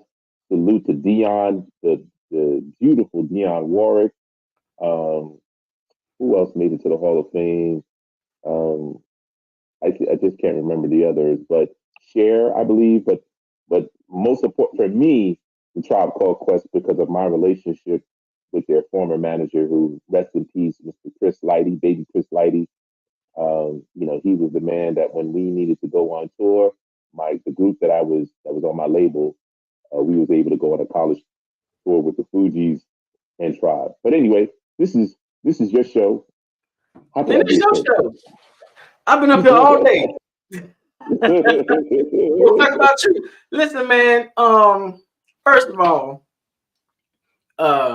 we met doing a radio show, the podcast Power Moves, and it has always been. I'm highly connected to music and entertainment, so it's always been intriguing to me to see how you move, like your movements in the music industry and entertainment were real different.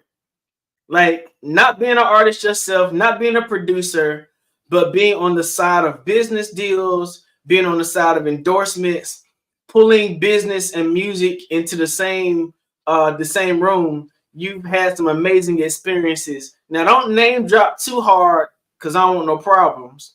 But tell the people a little bit about some of the stuff that you've done and your experiences in the industry. Well, let me put it this way. First and foremost, I want to thank God for putting me in connection with my mentors, Bo and Charles Huggins. And so I started off working with Freddie Jackson, Najee, at the age of like 21, working on these folks' albums and really bringing at the time a breath of fresh air in terms of, what I know what's happening in the streets. Funny story was my mentor, Bo Huggins, when we got the music from Mary J. Blige before everybody else heard it, and I was like, "Oh my God, this is crazy! This is bananas!" And he was like, "It's garbage. It's on a 16 track. It's not mixed well." And I'm like, "No, this is what we like. This is what the kids like." Going to 125th Street. Born in Brooklyn, even though I was a Brooklyn guy, I always traveled. So going to 125th Street, on a Friday night, Saturday night, everybody driving their hot whips and they bumping, the mixtapes like the DJ Capri's, DJ SNS, all the DJs that had their mixtapes, people are bumping the cars. And what you heard was folks that could sing on top of raw hip hop tracks. They would take Stephanie Mills songs and have them on hip hop tracks. And so that was coming next. And that's what Puffy took advantage of. At the time, he was Puffy. He was like, listen, this is what we got to do. And that's how he made the Mary J. Blige album. It's really a version of the mixtape. And so when we heard it, I was like, this is mind blown.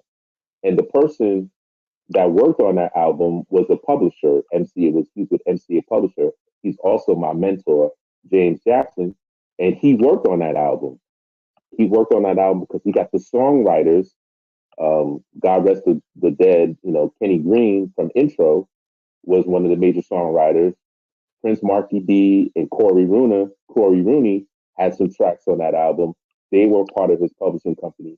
So he was very instrumental on that project. But at the same time, he was working with us, with Freddie Jackson, because Bo and Charles Huggins had a publishing company over at MCA. So while you're working, and this is a tip that I like to share with anybody, the most important thing that you can do in your life is make the most out of your time. Invest your time wisely. So even though you might be working, think of your work as school. So when I was at Hush, it was like me going to school and learning music business 101. And so one of the things that I learned was the importance of owning your publishing catalog, because your publishing catalog is the money that keeps coming every single month. It's the residual. Just like life insurance or any type of insurance product, when you sell it, you get residuals. Okay. So with that being said, I learned the art of how to make the deal, how to do contracts from that experience, and understanding that at the time, which is a reality now, this is another tip. Your business team starts with your accountant and your attorney. The attorney usually not only protects you, but also the orchestrator of business deals. Why? Because that attorney also represents other business owners. And so if they know that you have a particular need, or they know that they represent certain people, they will connect the dots.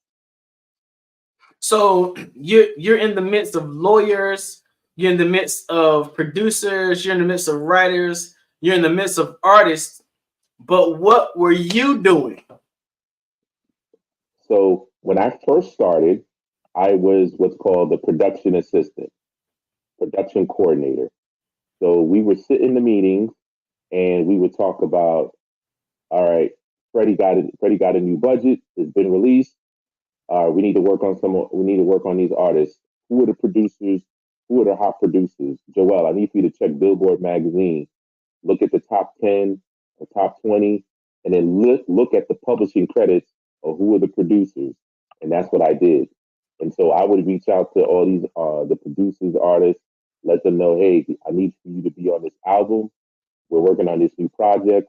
And have meetings with them, sit down with them, and then hear their tracks. Because just because they might be a hot producer doesn't mean that their music is gonna mesh with the artist. And so I would coordinate that. I would coordinate the studio time. I would coordinate when the music was done and everything was mixed. I would coordinate when we had to go for the mixes. I would coordinate when we had to go to mastering to get the album completed, to turn it into the record company. So I was the do boy. I did it all. I was the guy that had to go get the Chivas Regal at the end of the night. We had the liquor store around the corner, and they were like, "Hey, I need that fifth of Chivas." So it would be about 6, 7 o'clock. Bang! I got to go get the Chivas. Might pick up some Chinese food, and then come back, and then we're still working because we might have to go to the studio a little bit later.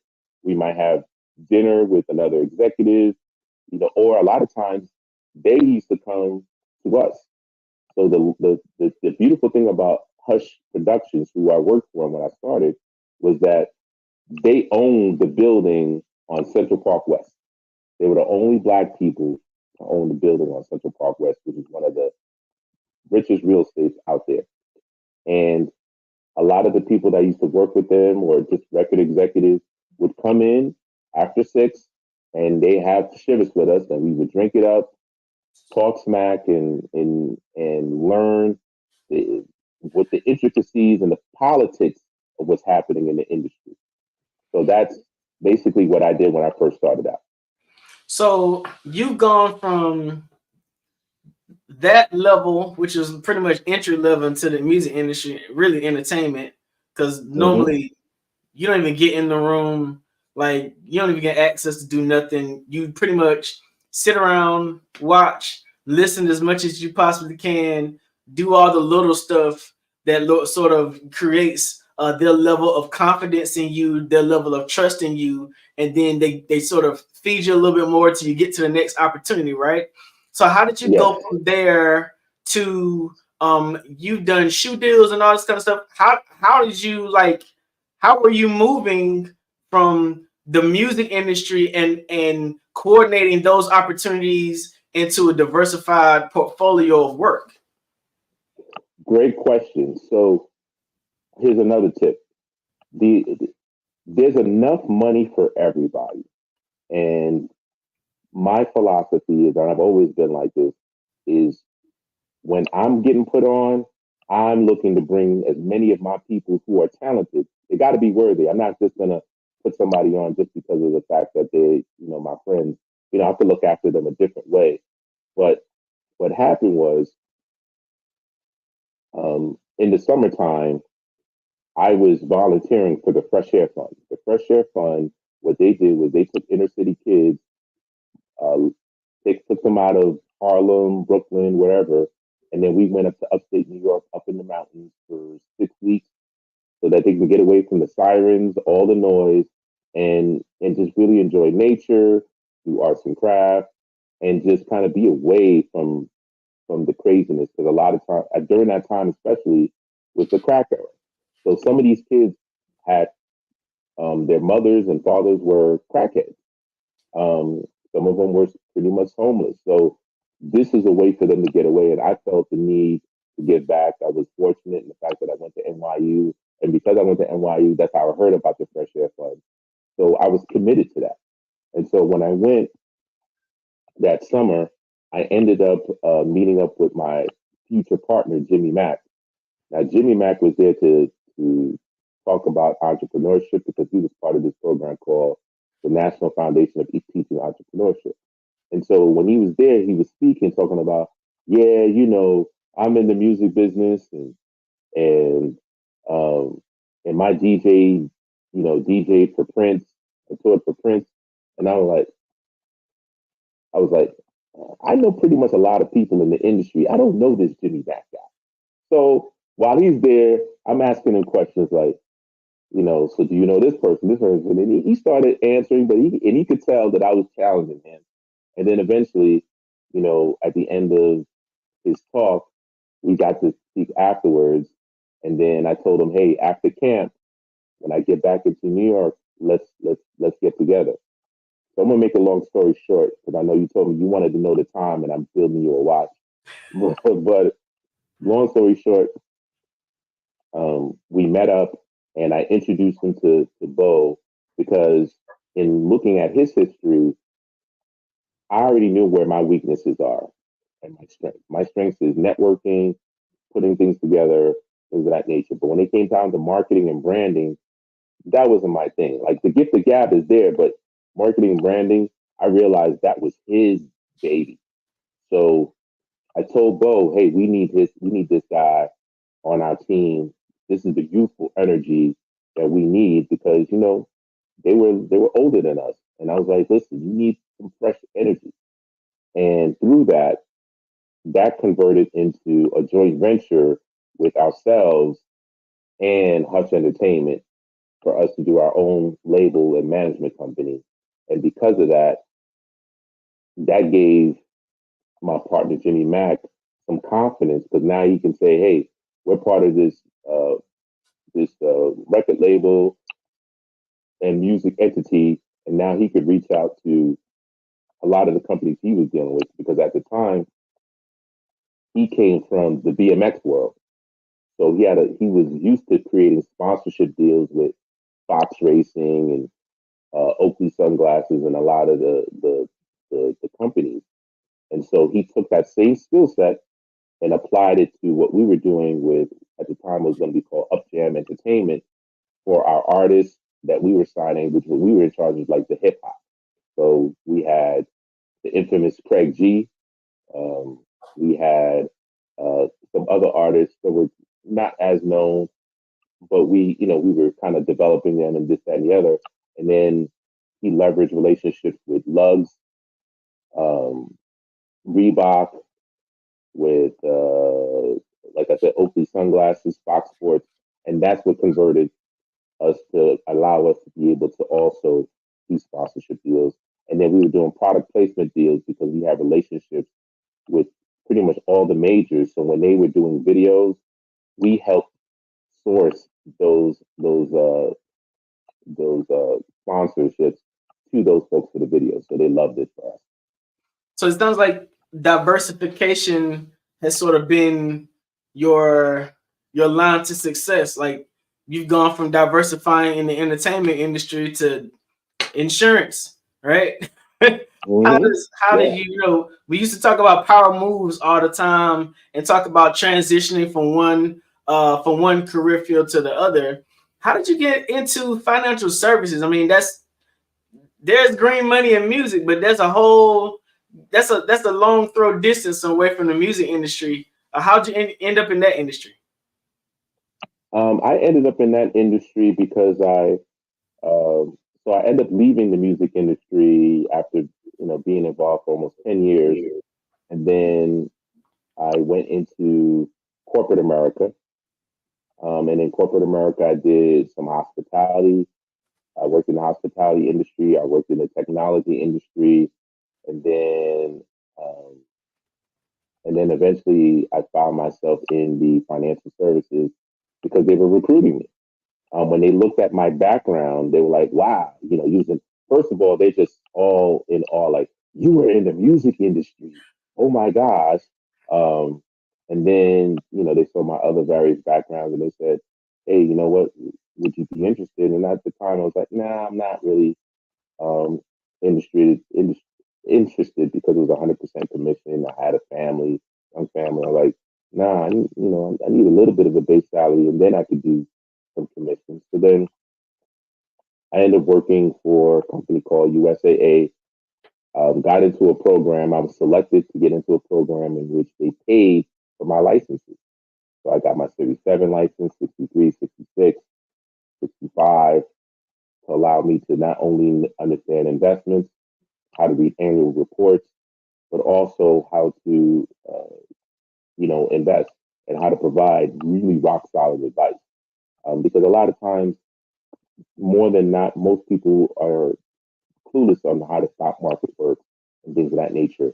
And so as I studied it and got more familiar, then I was able to really craft myself in focusing on the military because USA was a military company. And so I really hone in on helping our military families really establish that generational wealth because they don't get, and salute to our military brothers and sisters, they don't get paid as much. However, the benefits that they do get, such as their housing is paid for, which is called BAH. The fact that they get money for, allowance when they move. They get all these different allowances. And the most important thing is they don't have to put much money down when they buy a house. And so a lot of times I would tell them, hey, listen, you're getting paid. Why don't you just buy a house? Because the money that they're giving you is tax-free money. And that tax-free money, you could be using that to building not only an investment portfolio, but also a real estate portfolio. Because what people don't realize is, just like you said earlier, diversification. The real estate portfolio allows you to reduce your taxable liability. And if you want more information on that, make sure you get with a good accountant, you get a good CPA person, or you can contact me directly and I can help you build that team. But to make a long story short, again, that's how I transitioned into financial services and then where I'm now an independent financial advisor and a consultant. So in your experience in business in total, like if you had three things that you felt like were the paramount three things for a business person to be successful, because you've been in music, that's a very high risk industry. You've been in financial services, that can be a very high risk industry, working off of commissions or even, getting involved in different financial structures. And also there's a good amount of risk equated into that. Ain't too much of it guaranteed, right? If there were three things that a business owner needed to equip themselves with to be successful for the long game, right? What would you say those three things would be? The first one is relationship. I wouldn't be where I'm at today being able to navigate and surf through this business world, because you're going to have ups and downs, and that's the waves of life and the waves of business. It's through relationships, number one. Number two, the second most important thing is you have to be flexible. And number three, always learning. You must always look to learn. Even right now, personally speaking, I'm back in school at Arizona State University getting my master's in legal studies, just to complement, as I'm providing advice, to not just only for financial advice, but just, to support, small business owners when it comes down to doing agreements. Instead of calling it a contract, it's an agreement. And like I said earlier, the most fundamental aspect of being in business is the relationship with your customer, the relationship with your vendor, the relationship with other business owners, because you just never know where the next deal may come from. It may come from one of the three: your customer as a referral, your vendor potentially as a referral, or even other business owners, maybe even competitors. Don't be afraid to talk to your competitors, because what they look for as an ideal customer or client might be and what they may not like might be perfect for you. So you have to have that flexibility. So like you haven't had like a major experience in music industry and then the financial investment and securities industry. What suggestion would you give to prospective youth now who are interested in music? Because the music industry is completely different now than it was in the past. You don't see a lot of artists that have the same, what we used to call longevity in the industry. You don't see the same conventional record deals that you used to see in the past, where a company will assign you to 2 or 3 or 5 albums. You know what I'm saying? Like, it's almost like let me see if you can get a good single. What do you suggest? I'm happy you said that. So the first thing I tell a person that's looking to be in the music industry is study your history. So this has happened before. When you think about the Al Bells, when Ray Charles, a lot of those artists, when they were coming up, they did not come up with albums first. They focused on singles. If you watch even the Aretha Franklin story, they was pushing singles, and when they pushed singles, they were going on tour. It's called the Chitlin Circuit, right? And so right now is the best time to be in the music business because number one, if you notice, they're selling vinyl again. They're selling digital turntables with Bluetooth speakers.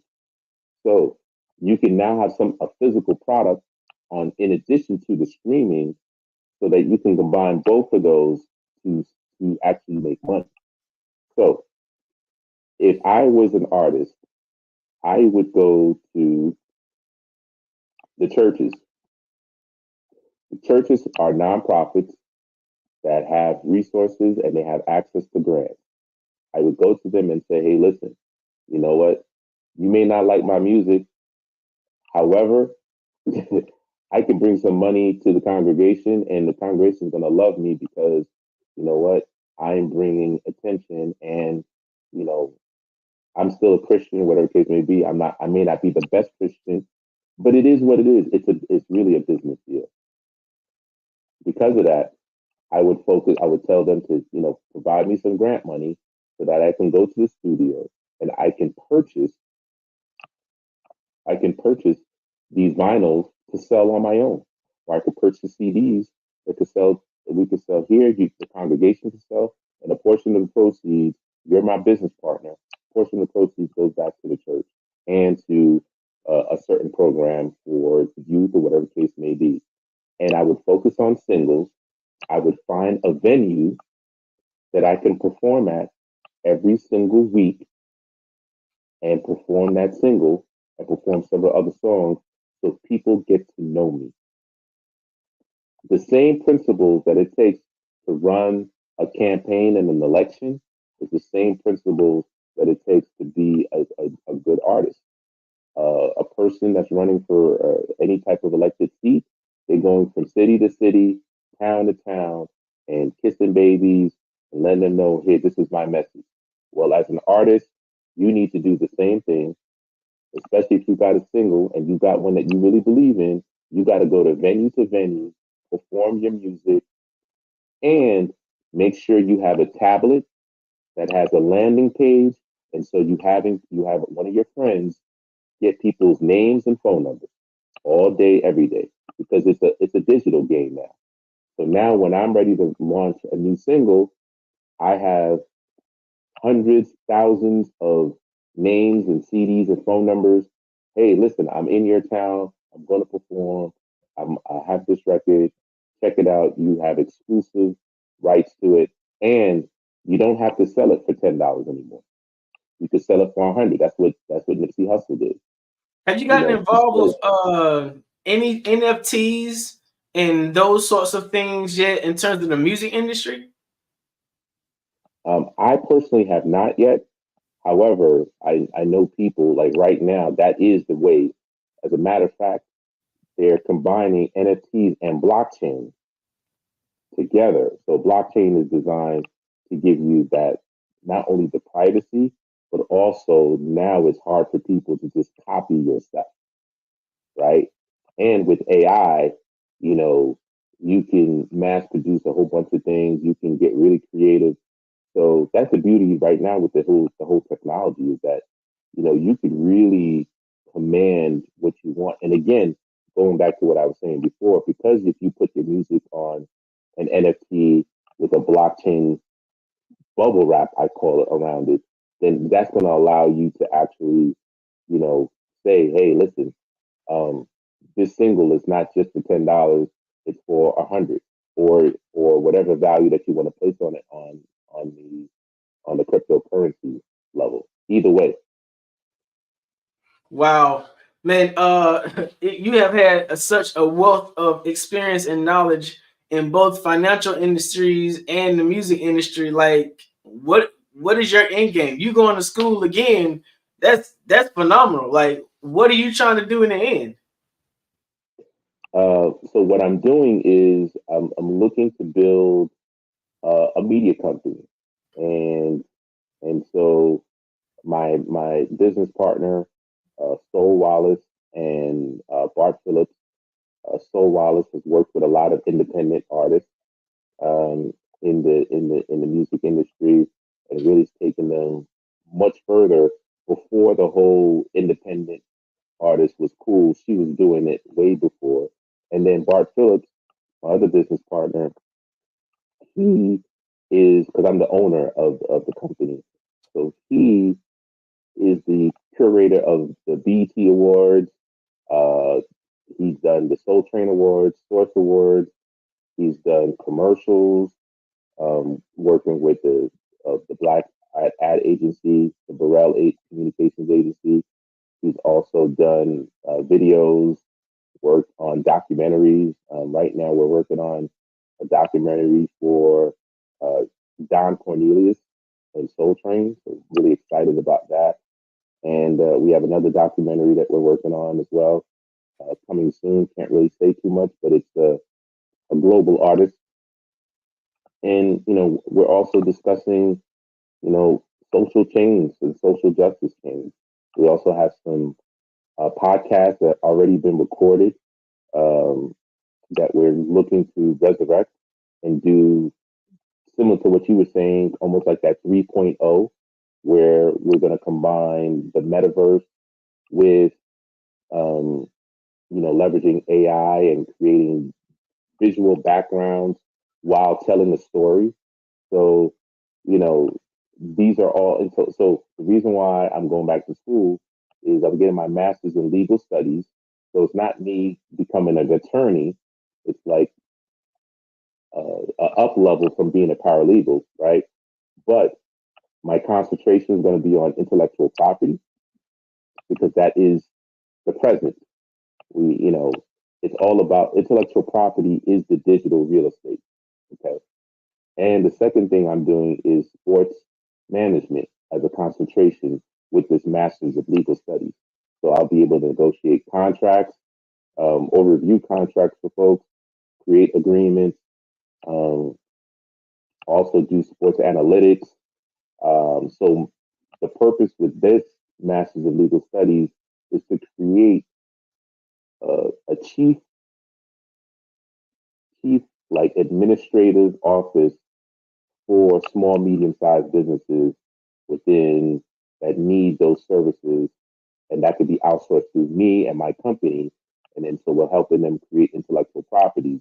We're helping them with the HR. We're helping them with, if they're in the music, it's music. If they're a plumbing company that wants to buy other plumbing companies, we can help with mergers and acquisitions.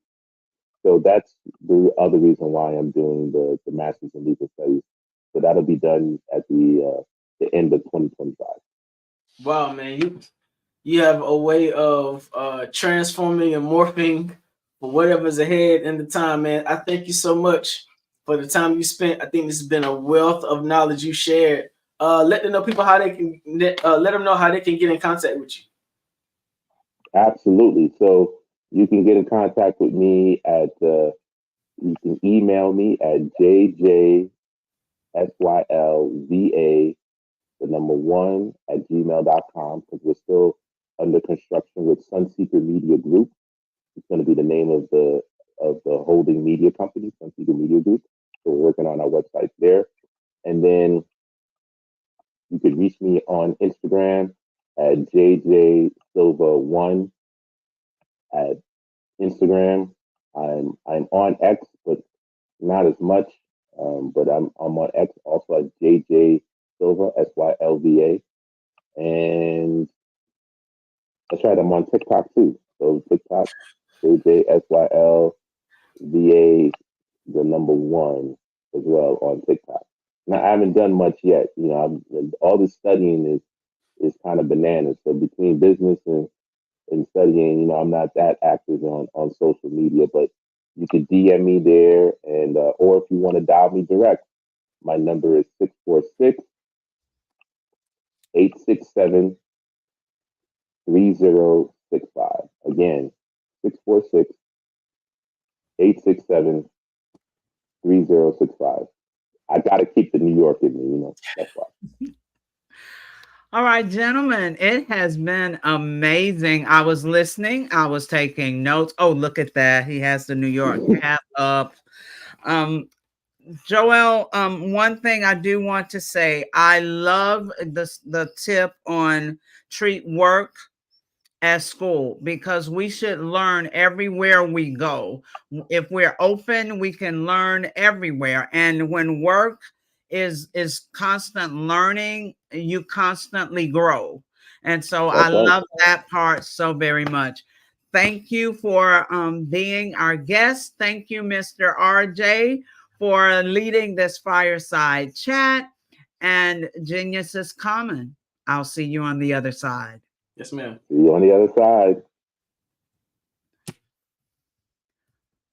All right, ladies and gentlemen, again, I am Frizelma Lynn. I am the Parenting 911 coach.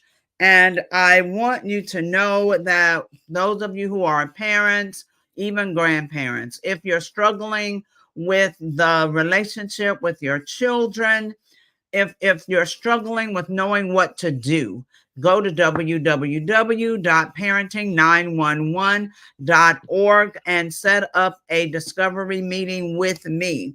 Also, I need to let you know that we are growing and moving and elevating, and we will be launching the Parenting 911 University this summer.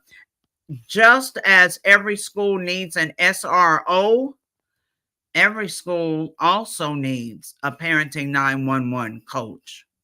We've got to bring parents back to the decision-making table and genuinely include them in the decisions for their children's academic success. So if you are a retired teacher, a retired educator, recently over the last couple of years, please go to www.parenting911.org, set up a strategy session with me so we can talk about what your future could look like.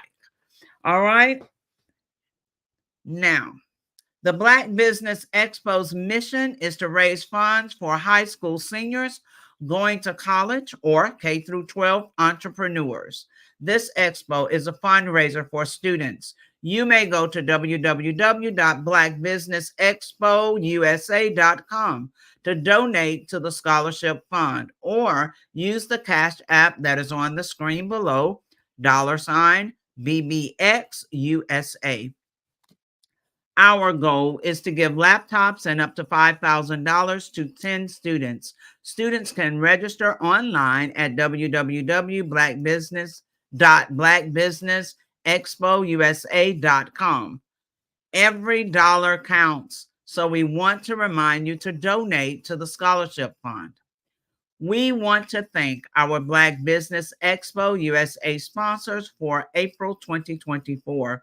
NC 100, Moody Capital Partners, Suede Soul, BDM Media, Lotus Richey Coaching and Training, Carolina, Virginia Minority Supplier Development Council, Step Management, Hello LLC, BHS and Associates, Margie McLean Foundation Incorporated, Genius is Common, Earth Essentials, Mullane Shawnee